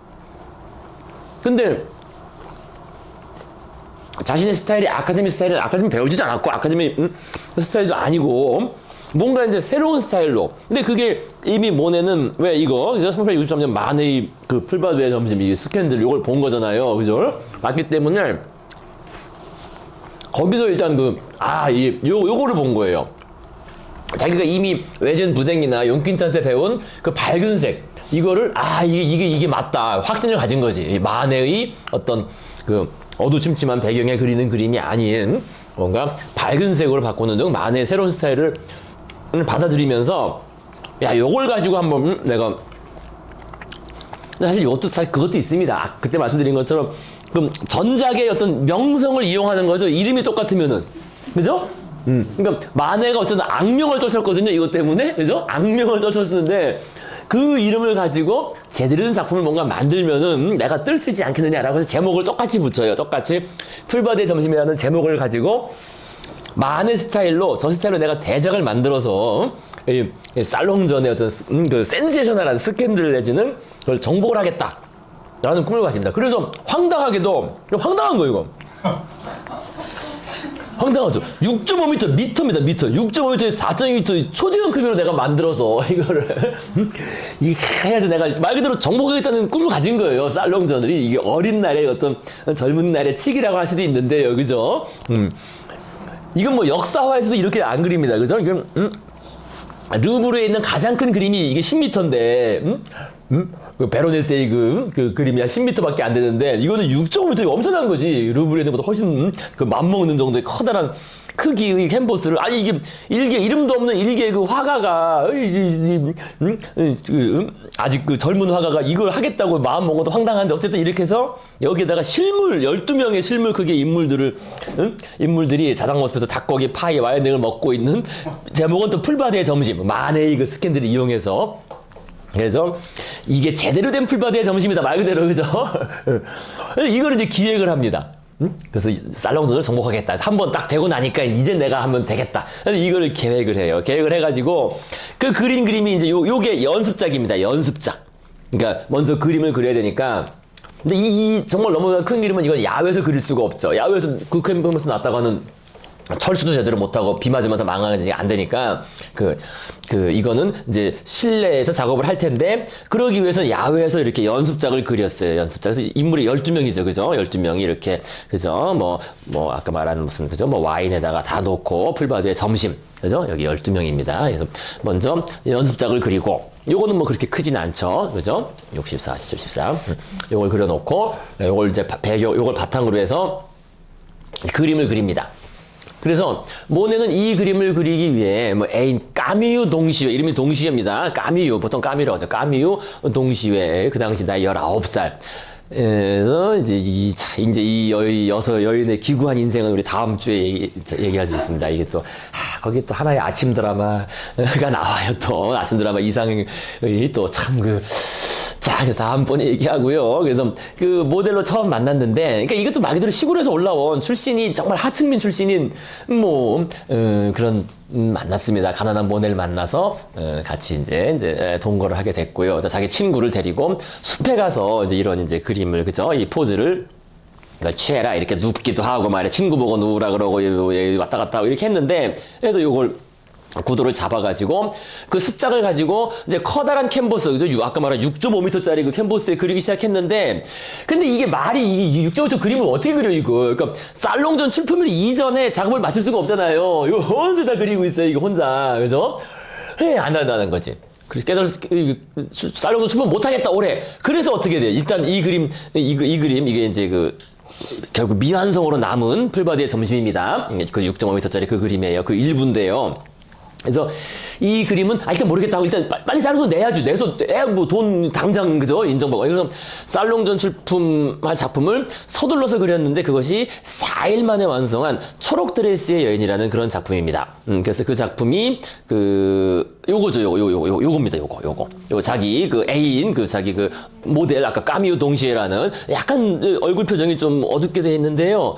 뭐 실제로 그 정도 아니고 눈이 상당히 좀 부리부리한 그런 스타일입니다. 눈 뜨면은요. 자, 근데 어쨌든 자기 애인한테 옷을 입혀가지고 이 그림을 제작해서 냅니다. 그래서 냈는데 이 살롱전에서 또 몇몇 극찬을 모든 사람이 극찬한 건 아니지만은요 상당한 극찬을 이끌어냅니다. 특히 에미졸러 같은 사람이 이제 그죠? 요런 그러니까 이 모네도 엄청난 이 기본 재주가 있는 거예요. 그죠? 그냥 단순히 인상파로 막 그린 게 아니라 기본적으로 이런 드레스와 이런 옷감의 그 질감을 딱 묘사하는 이런 재주가 아주 탁월했던 겁니다. 그래서 여기 쓴 것처럼 이건 진짜 실크고 진짜 실제로 입고 있는 것처럼 이렇게 느껴진다. 이런 식으로.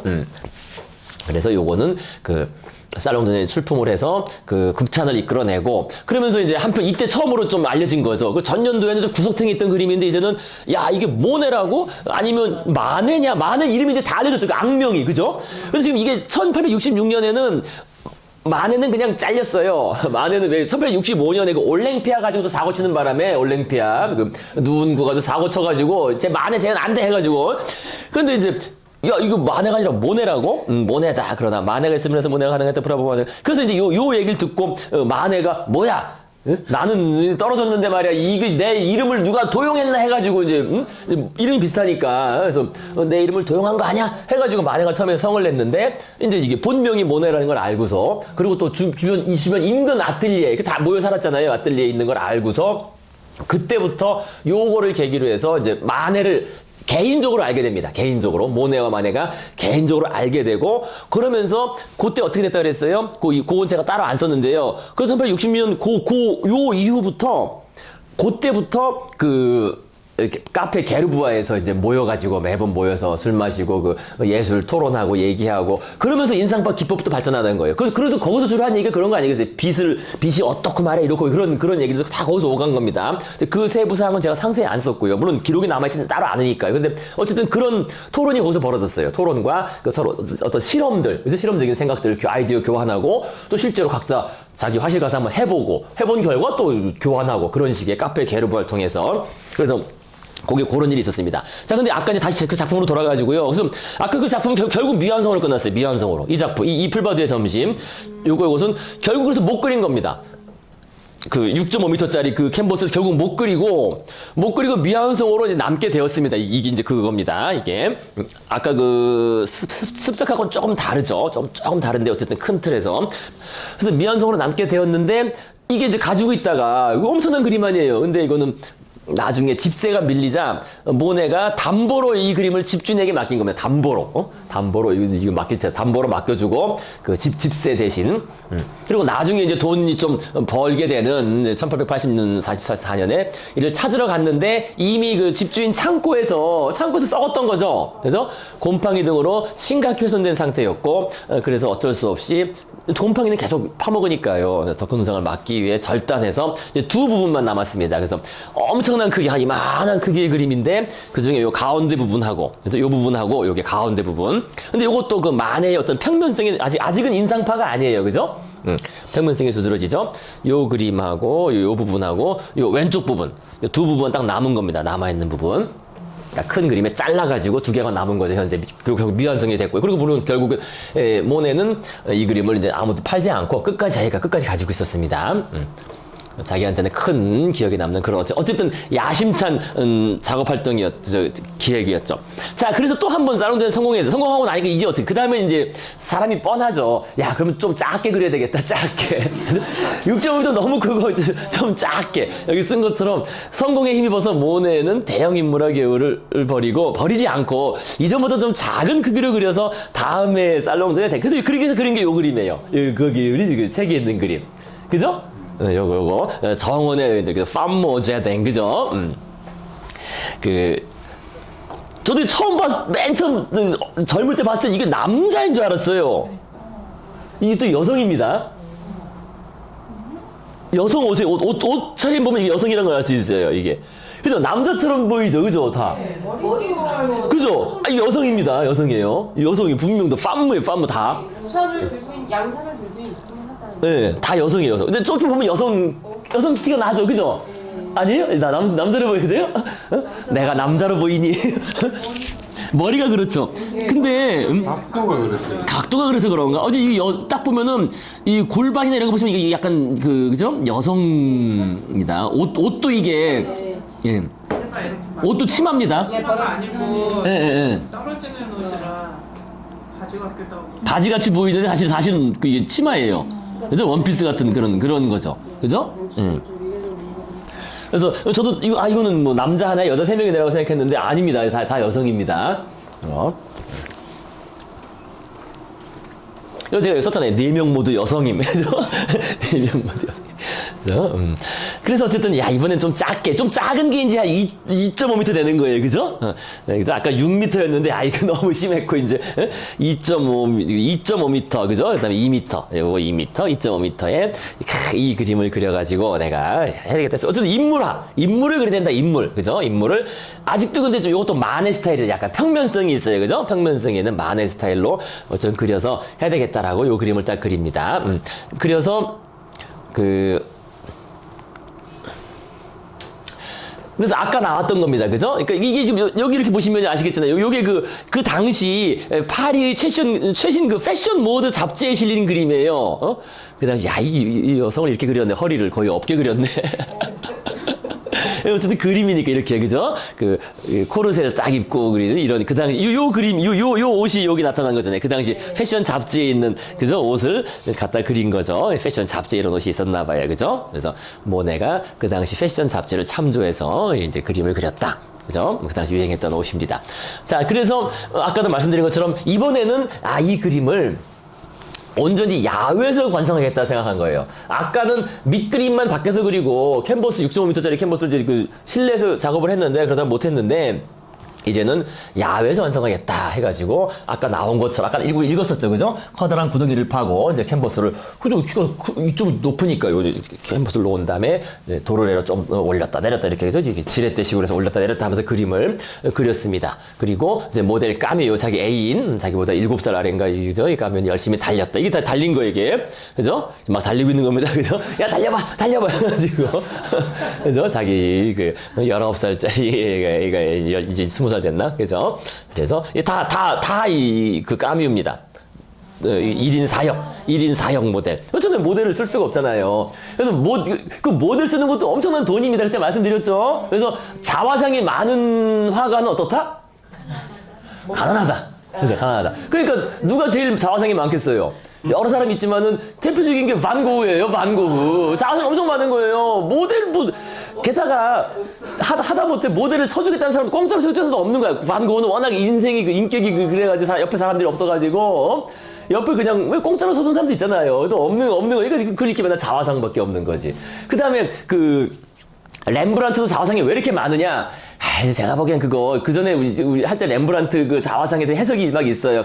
자신이 자아를 성찰하고 뭐 다 필요 없고 나이 들어서 망했잖아요. 파산해가지고 모델료도 없고 그러니까 자기 그림만 그린 거지. 자기 얼굴 보고 그냥. 젊은 자상은 그래서 없는 거예요. 그렇죠. 젊은 자상은 남 그려줘요. 남 그리느라 바쁜데 지금 뭐 자기를 왜 그리고 있어. 그죠? 다른 사람 그려달래. 다른 사람 초상화 그려줘 돈 받아야 되는데. 그죠? 그러니까 자상이 많다는 거는 모델료 지불할 돈도 없다라는 그런 걸로 볼 수도 있습니다. 역사에 남았네. 자, 그러니까 이것도 결국엔 모델, 자기 애인이니까 이제 한 명이 여러 개 쓴 거예요, 여러 개. 한 명이. 이렇게 쓴 겁니다. 그렇잖아요. 실제 모델 4명 쓰려면 돈이 얼마예요, 이거? 잠깐이라도. 장난 아닙니다. 모델료는 딴 거보다도, 물론 그 당시 이제 다른 임금보다는 쌌겠지만은, 그래도 장시간 있어야 되기 때문에 나름 셌어요. 결국 싸진 않았어요. 그죠? 모델은 장시간, 시간이 길어지니까. 그죠?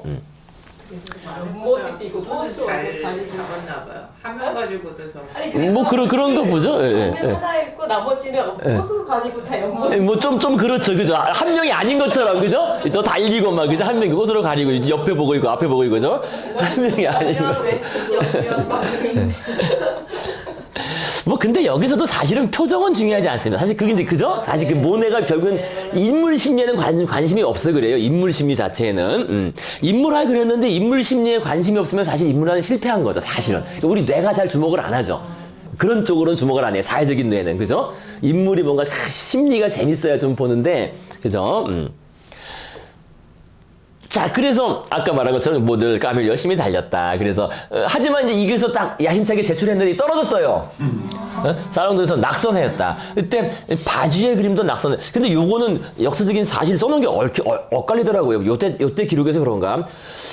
근데 이게 거꾸로 바지유만 당선되고 나머지가 다 낙선한 거로 나온 색도 있던데 제가 보기엔 그쪽이 더 맞는 것 같아요. 다시 또 확인을 해보겠습니다. 근데 요거는 옛날 얘기라서 이게 사실 그죠?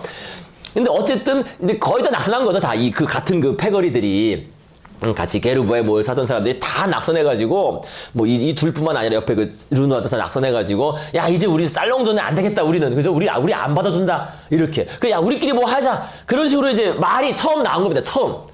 물론 요때 바로 되지 않고 고교 단 거는 이제 74년 가서 그래서 이제 한 거잖아요. 어쨌든 그래서 요때 말이 처음 나왔다는 거예요. 그 말. 인상파 전시회. 야, 우리끼리 뭐 하나 해보자.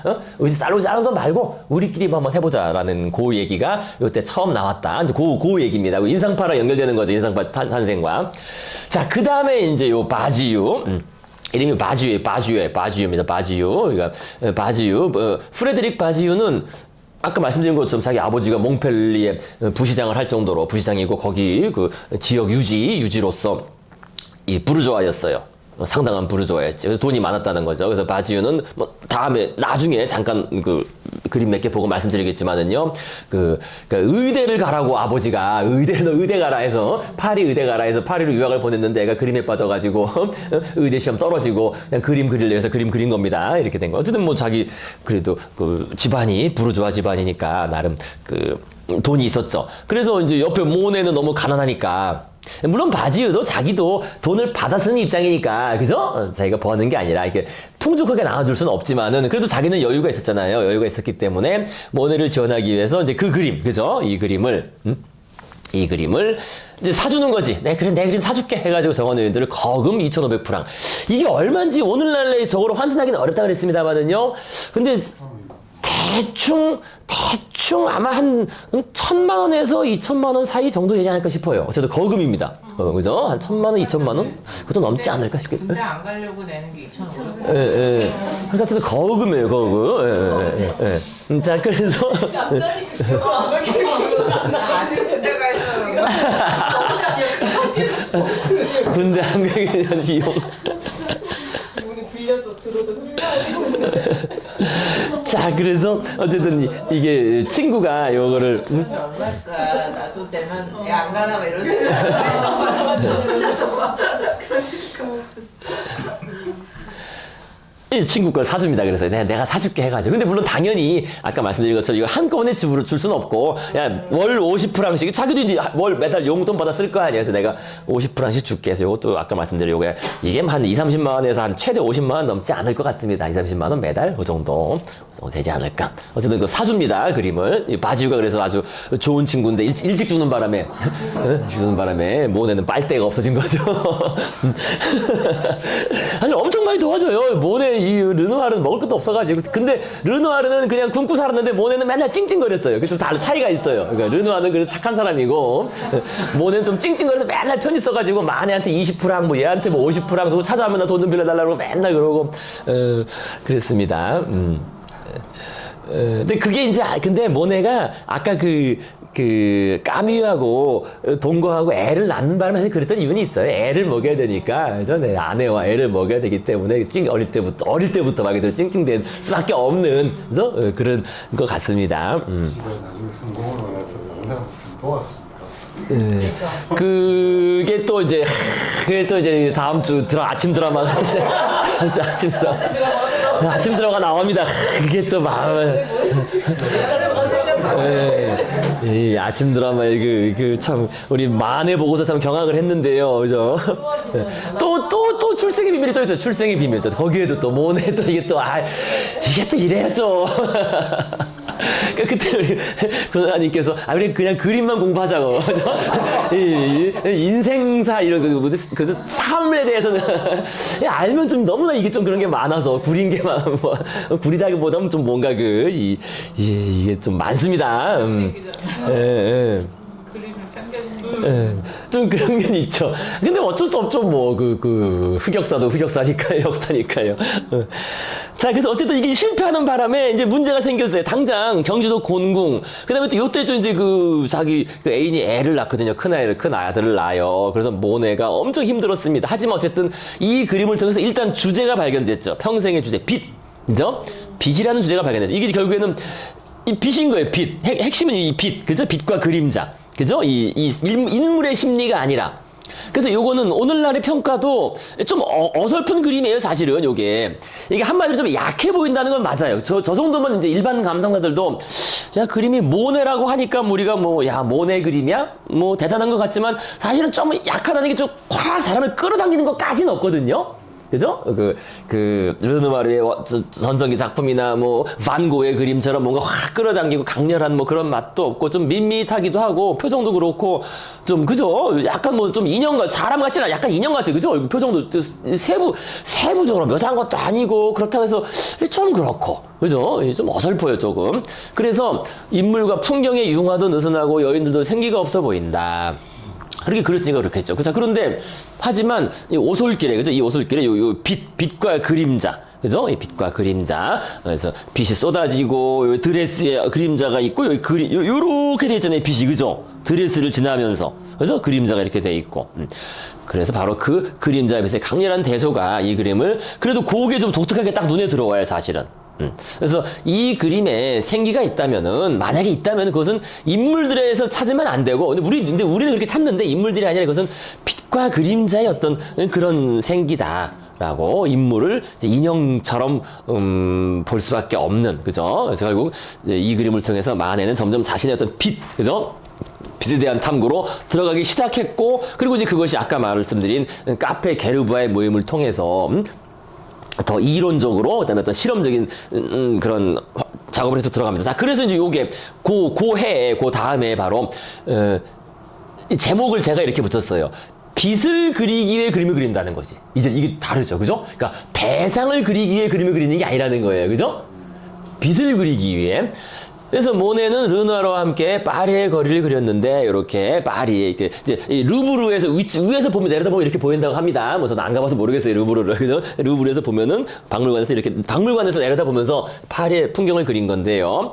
그래서 이게 어떤 이런 세부 묘사, 그죠? 그렇잖아요. 사람들의 세부 묘사나 마차, 이런 거는 별 관심이 없어요, 지금 보시면요. 그냥 인물은 붓으로 찍은 색점으로, 그죠? 이렇게 보시면요. 그죠? 뭐, 그냥 인물들이 명확한 표현이 없죠, 그죠? 그런데 벌써 이 그림이 근데 딱 그 주제가 잘 드러나는 거예요, 이게. 요거 보시면 딱 아시겠습니다.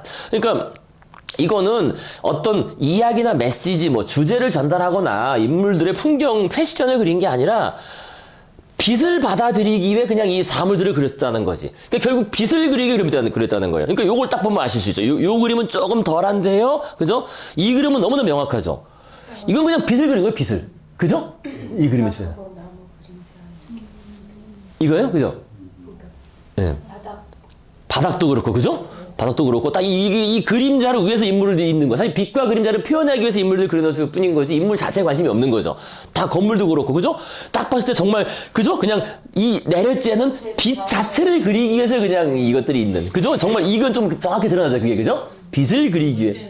오후에 막 네, 화난. 그래서 아까 이 표현 쓴 것처럼 오후에 눈부신 햇살을 받고 있는 생제르망 로제르와 교회, 그죠? 생제르망 교회. 결국엔 그걸 왜 그렸느냐? 교회를 그린 게 아니라 빛을 그리기 위해 그렸다는 겁니다. 그죠? 그래서 주제가 빛이 되었다라는 걸 딱 보면 알 수 있어요. 정말 너무나 명확하죠, 그죠? 이게, 그죠? 이거는 사물을 그린 게 아니라 내리째는 빛을 그린 거다. 그렇다며요. 그래서 이제 고 시절의 작품들, 전후한 작품들이 결국에 다 이 빛과 그림자예요. 그죠? 이것도 다 어떤 빛과, 그죠? 여기 빛과 이 그림자. 그죠? 빛과 그림자들, 빛이 이제 주제가 되었다는 겁니다. 그리고 이제 어떻게 돼요? 그러다가 그 빛이, 요것도 마찬가지죠. 그죠? 요것도 이제, 자기 아버지를 그린 겁니다. 자기 모네 아버지, 그다음에 나머지는 그 친척들인데, 이거 이제 돈 빌리러 갔다가, 이 돈 빌리러 간 거, 이게 이제 다 끊기고, 자기 와이프는 애를 낳았고, 그 얘기는 다음 사실 드리겠지만은요, 이제 그래도 조금이라도 받을 때가 자기 가족밖에 없잖아요. 그래서 가족들도 아주 여유가 있는 집은 아니지만, 그래도 이제 좀 몇 푼이라도 이렇게 받을 수 있는, 해서 자기 고향에 간 겁니다. 가가지고, 돈 좀 빌려달라, 이렇게 좀 달라 해서 가가지고, 이제 뭐 그림도 그려주고 한 거죠. 그래서 자기 아버지 친척들을 그린. 그래서 이것도 결국에는 어떤 빛과 그림자죠, 그죠? 큰 틀에서, 그죠? 빛과 그림자가를 주된 주제로. 근데 아직 이 물결 같은 거 보면은 인상주의적인 그런 건 나타나진 않아요. 아직은, 그죠? 아직은.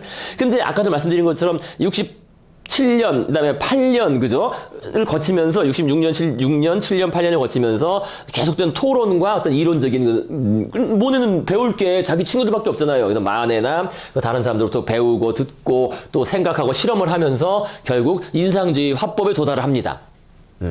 이 도달하는 거예요, 이게 바로. 자, 그래서 오늘 이제 아마 여기까지 하면 되겠습니다. 그래서 인상주의 도달한 게 그 그림을 우리가 이제 그르누예르, 발음이 좀 어렵죠. 이제 이게 뭐 불어로는 그냥 개구리 늪이라는 뜻인데 개구리라는 뜻이에요. 개구리 그르누이가. 그래서 요게 이제 이 뭐냐 이 그림이 그 1869년 여름 모네와 르누아르 둘이 그래서 영혼의 단짝이 된 겁니다. 예, 그래서 둘이는 부지발 등 파리 인근 휴양지를 다니며 그림을 그렸는데 인근 휴양지가 우리 뭐 서울 인근에도 많이 있잖아요. 뭐 송추라든지 또 어디 있으니까 그죠? 그런 뭐 미사리 뭐 이런 데 말한 겁니다. 그런 주변에. 그래서 그런 데를 다니며 그림을 그렸는데 그때 그린 그르니에르는 그죠? 모네가 바로 이거 핵심이죠. 색채 분할법. 색채 분할법에 도달하여 인상주의를 낳게 하는 결정적인 기회가 되는 작품으로 평가됩니다. 그래서 여기서 드디어 도달해서 이제부터 인상주의가 제대로 나오게 됐다라고 우리가 그렇게 평가합니다. 자, 그래서 그르누에르 그 작품 보시면요. 작품이 이제 요금 작품 먼저 보시겠습니다. 이겁니다. 이거 그죠? 바로 이게 인상주의 드디어 도달한 거예요. 드디어. 이전하고는 다르죠. 그죠? 그죠? 물결에 이게 단순히 그죠? 물결이 이전과는 다르게 그래서 뭔가 물결의 어떤 빛남과 이 물결의 약간 그림자진 물결과 저 햇볕과 물론 이게 사람들은 별로 중요한 게 아니에요, 그죠? 사람들이 이렇게 있지만은 인상주의적으로 사람들은 대충 표현돼 있고 결국 핵심은 물이죠. 그래서 아까도 말씀드린 것처럼 하늘은 점점 작아져요, 점점 없어져요. 하늘은 점점 없어지고 이제 물로 가요. 모네의 그림 물로 결국 물과 수련으로 가는 거죠. 나중에는 그래서 물과 수련으로만 가득 화면이 차버립니다. 하늘은 그냥 여기 비추인 거로 나타나요. 물에 비춘 그림자로 나타나요. 오히려 하늘은 그림자로 나타나고. 물로만 딱 보시면 이게 결국 인상주의에 도달했다는 걸 알 수 있어요. 그죠? 그르누예르라는 1869년 이때 요거는 뭐 미술 평사가들의 공통된 견해입니다. 여기서 도달했다 드디어 이 그림에서. 그래서 잠깐 우리가 이제 여담으로 이 그르누예르가 뭐냐 이 무슨 뜻이냐 이 장소가 뭐냐. 근데 요거 또 한편으로는 중요하긴 해요. 그러니까 이게 기차의 출현 때문에 그런 겁니다. 1950년대 기차가 뭐 출현이라는 게 이제 파리를 중심으로 이제 기차 노선들이 막 생겼겠죠. 생기면서 노선이 확대되면서 파리 인근에 센강을 따라 있는 아르장떼유, 이거 알아두셔야 됩니다. 뭐 이름은 앞으로 나와요. 미술사에 나와요. 아르장떼유, 뭐 부지발, 아르니에스의 물놀이 이거 아시죠? 쉐라의 그림 다 나와요. 앞으로 나오는 겁니다. 다. 그래서 그것들이 휴일 행락지란 말 아시잖아요. 그죠? 우리 주말에 어디 가냐? 우리 뭐 교회선 타고 놀러 가자. 근데 멀리는 못 가지만 어쨌든 기차나 이렇게 있으니까. 그죠? 기차로 뭐 한두 시간 내에 갈 수 있는 가까운 곳. 아까 말씀드린 뭐 송추, 뭐, 그죠? 뭐 옛날에는 뭐 일영 아니면은 뭐 장흥 이런 데라든지 아니면 미사리나 팔당 뭐 이런 거 말씀드리는 거예요. 그죠? 뭐 좀 멀면 뭐 양평도 갔다고 하잖아요. 그죠? 이렇게. 그죠? 또는 뭐 강화도 뭐 그런 게 이제 그 휴일 행락지로 개발된 거죠. 그러니까 파리 인근에 당연히 그런 게 많이 생겼겠죠.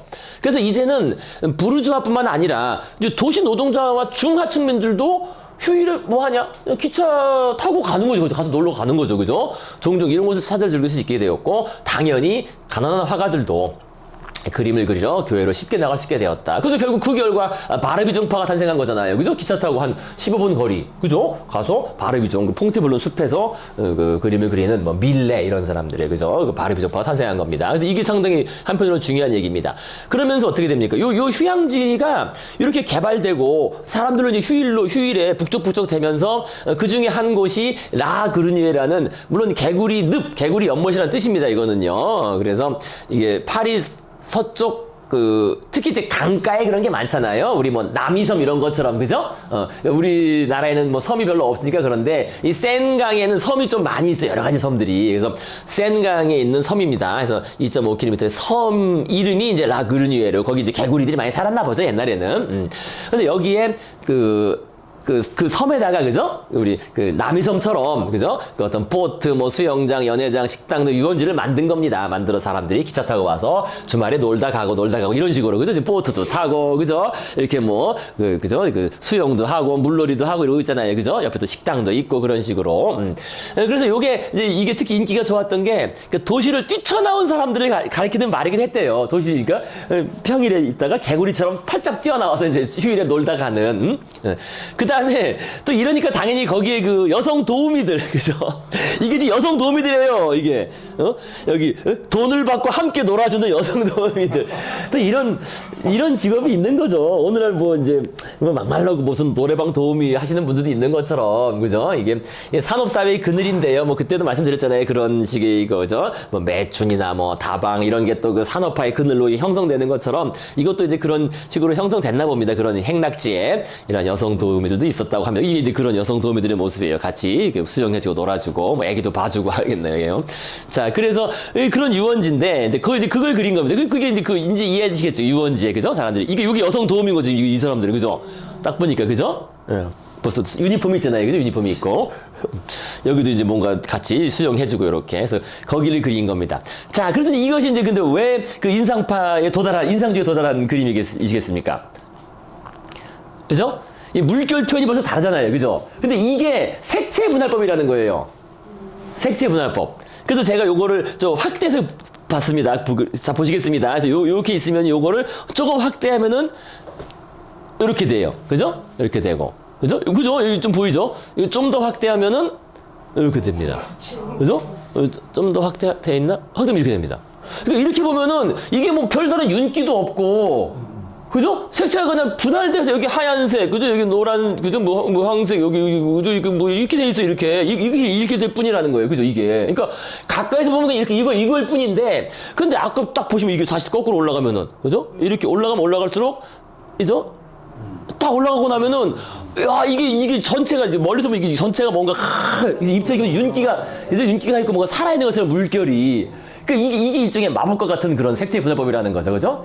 가까이서 보면 별거 없는데, 그죠? 멀리서 딱 보는 순간 이게 완성되는 거예요. 우리 눈에서 다 뭔가, 이 물결이 단순한, 근데 사실은 가까이 보면 별거 없거든요. 그냥, 그죠? 색채를 이렇게 칠해놓은 것 뿐인데, 그죠?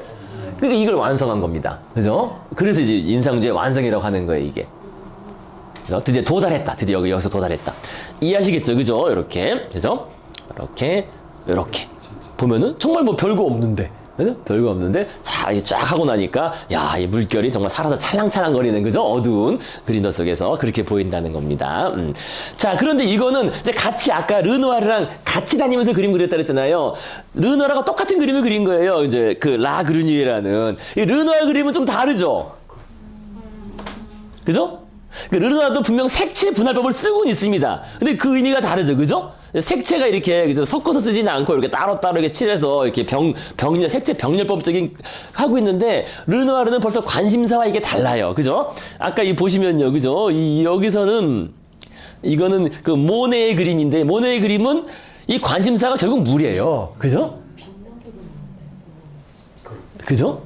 네. 관심사가 물이고 사람들은 그렇게 별로 중요한 게 아니에요 지금 딱, 그죠? 그런데 이 르누아르는 그래도 관심이 사람들한테 있는 거예요. 그죠? 사람들한테 있고 사람들의 어떤 상호작용, 그죠? 여기 다시 좀 더 상세히 보시면 제가 확대했습니다. 르누아르를 확대하면 여기 딱 보시면 이게 다 그 당시 패션 같은 것도 다 일일이, 아까 모네 그림은 그걸 알아볼 수가 없어요. 그냥 사람이 들어가는데 이거는 그 당시 패션이나 이건 뭐 개가 좀 놓여 있는 것 같은데, 그죠? 그죠? 그다음에 여기 뭐 애가 이렇게 뭐 보트를 잡고 있고 이렇게 해서 여기서 여기 물놀이, 그죠? 이렇게 서로 상호작용하고 있고 뭐 얘는 뭐 여기 뭐 달라고 뭐 하고 있고 이렇게 어쨌든 르누아르 그림은 사람들과 사람 사이의 상호작용, 그러니까 멈춰 있는 것이 아니라 뭔가 진행 중인 것으로서 거기에 관심을 가지고 있다는 거예요. 그래서 그때 말씀드린 것처럼 우리가 대중적으로는 모네보다 르누아르가 인기가 좋다 그랬어요. 인기가, 그죠? 대중적으로는. 그러니까 미술사적으로는 모네가 더 큰 성을 거뒀고 더 인정을 받고 그랬는데 대중적으로는 르누아르가 더 사람들이 좋아한다는 거. 왜 좋아하냐면 인물, 우리 뇌가 자동적으로 주목하는, 야, 뭔가 재밌는 스토리 뭐 이런 걸 주목하거든요. 그래서 르누아르는 거기에 사람들의 관심이 있기 때문에 우리는 더 좋아해요. 대중들은, 그죠? 그래서 르누아르 그림은 이렇다는 거지. 그런데 모네 그림은 그렇지가 않아요. 그걸 확대해 보면 모네는 그냥 사람들이 그냥, 그죠? 그냥 말 그대로 뭐 특별한 뭐 없잖아요. 특별히 뭐 없이 뭐 살짝 그렇게만 돼 있을 뿐 모네는 사람들의 모습과 상호작용을 뭐 적극적으로 표현하고 그러기 같지는 않은 것 같답니다. 딱 볼 수 있어요. 그죠? 그래서 그런 르누아르와 모네 그림의 차이점, 같은 시기에 같은 그림을 그렸고 같이 인상주의를 완성했고, 물론 이것도 분명히 인상주의적인 요소예요. 이렇게 색채 분할적으로 그죠? 찍어서 그린 그림은 분명히 인상주의적인데 그럼에도 불구하고 다르고, 그다음에 이 표현 자체는 이 물결 표현 자체는 모네를 능가할 사람은 없었던 거예요. 그죠? 르누아르도 그걸 모네를 능가하지 못했습니다. 이 물결의 표현에 있어서는요. 물의 표현에 있어서는. 르누아르는 똑바로 색채 분할법을 쓰겠어요. 그렇죠. 예. 르누아르도 똑같이. 그래서 르누아르 색채 분할법이 바로 색채 분할법하고, 르누아르도 요게 우리 복습입니다. 그래서 좀 시간이 복습 좀 하고 마무리 하시면 시간이 될려나? 아이고, 지금 다 됐네. 복습 좀만 하시고 이제 마무리 하시겠습니다. 그래서 복습, 그죠? 우리 복습을 하시면은요. 그러니까 가만히 있어보자. 뭘 복습할까? 이 얘기 다음번에 다시 하도록 하시고요. 색채 분할법만 있습니다. 그러니까 색채 분할법의 기본은 그러니까 색채 배합을 우리 눈에서 한다는 거예요. 그죠? 우리 눈에서. 그래서 이 얘기는 다음번에 다시 한번 복습하시겠고요. 그러니까 결국 색채를 분할해서, 왜 분할한다 그랬습니까? 왜 분할해서 칠해요? 이걸 분할해서. 그러니까 섞어서 칠하지 않고, 그러니까 팔레트에서 섞어서 칠하는 게 아니라 분할해서 칠하는 이유는 그 광도, 그죠? 광도, 밝기, 그죠? 브라이트니스를 유지하기 위해서라는 것입니다. 그죠? 그러니까 섞으면 어두워진다는 거예요. 섞으면 브라이트니스가 낮아진다. 그죠? 광채가 낮아지기 때문에 섞으면 섞을수록 광채가 사라지면서 탁해지기 때문에 섞지 않고 병치해서 칠한다는 거죠. 그러면 그거를 우리 눈에서 섞으니까 색감은 그 섞은 감각이 느껴지지만 광채는 사라지지 않는. 그게 이제 아까 말씀드린 무엇을 표현하는 예를 들자면은 이런 거죠. 우리가 왜 그림자가 어둡지만 어둡지 않고 또 그 빛나는 물결. 그러니까 어두운 물이라도 이게 어두운 게 아니잖아요. 어두운 물도 반짝반짝 빛나잖아요. 근데 그걸 어떻게 표현할 거냐? 쉽지가 않은 건데 그 광채를 살리면서도 표현하는 방법을 색채 분할법에서 찾은 거죠. 그 자연의 그 밝게 빛나는 자연을 살리는 방법으로 색채 분할법. 그죠? 그래서 우리가 보셨던 것처럼 뭐 이제 이 원색 기법, 이 르누아르의 원색 기법이고 어디 갔지? 이제 여기 쓴 것처럼요. 그죠? 이렇게 물감이 섞이면은 광채가 상실된다. 그래서 물감이 섞이는 게 아니라 각각의 물감에 나오는 빛이 눈 속에서 섞이도록 하면은 그러면 광채, 그래서 그 브라이트니스는 유지된다. 라는 요게 이제 기본 이론적인 바탕이었던 겁니다. 그래서 색채를 분할해서 칠하게 되면은 어둡지만은 빛나는 광채가 유지되는, 그죠? 그 기법을 개발했다는 겁니다. 그래서 여기 봤던 것처럼 이렇게 가까이서 보면 아까처럼 별거 없잖아요. 그죠? 아까처럼 별거 없는 그냥 선을 이렇게 쭉쭉 찍어넣어서 그린 거에 불과한데 가까이서는 이건데 멀리서 보면은 우리 눈이 섞어가지고 초록색으로 보인다는 거예요. 초록색으로. 하지만 그 브라이트니스, 밝기는 유지가 되면서, 그죠? 이렇게. 그래서 요런 거 딱 보시면요. 그죠? 요게 이제 모네가 이 물을 표현하는 주된 방법인 거죠. 그죠? 이렇게 색을 병치해서. 이게 물색이 보라색이 있어요. 사실 물이 보라색이 없는데 근데 보라색을 집어넣은 거예요. 그죠? 보라색, 흰색, 노란색, 초록색을 이렇게 병치시키면서 파도가 치는, 그죠? 물결을 이렇게 표현한 그런 효과가 있습니다. 그죠? 보라색과 흰색 등을 병치해서 칠함으로써 빛에 반사되는 물빛의 그 흐름을 포착하려 했습니다. 이렇게 여기 이제 색채 분할법이죠. 그 다음에 요거 또 보시죠, 그죠? 요것도 대단한 거죠. 이 물결의 표현이라는 것은, 그죠? 정말 완숙도에 드디어 다다른 거죠. 그 69년에서 한 5년 뒤에는 이제 정말 완숙한 이런 물의 표현.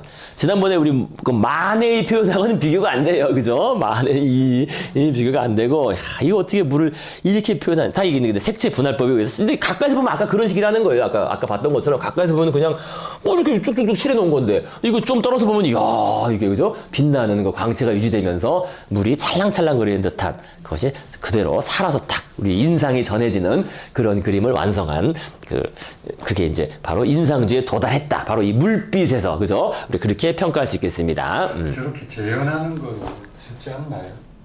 저렇게 그리는 거. 이렇게요?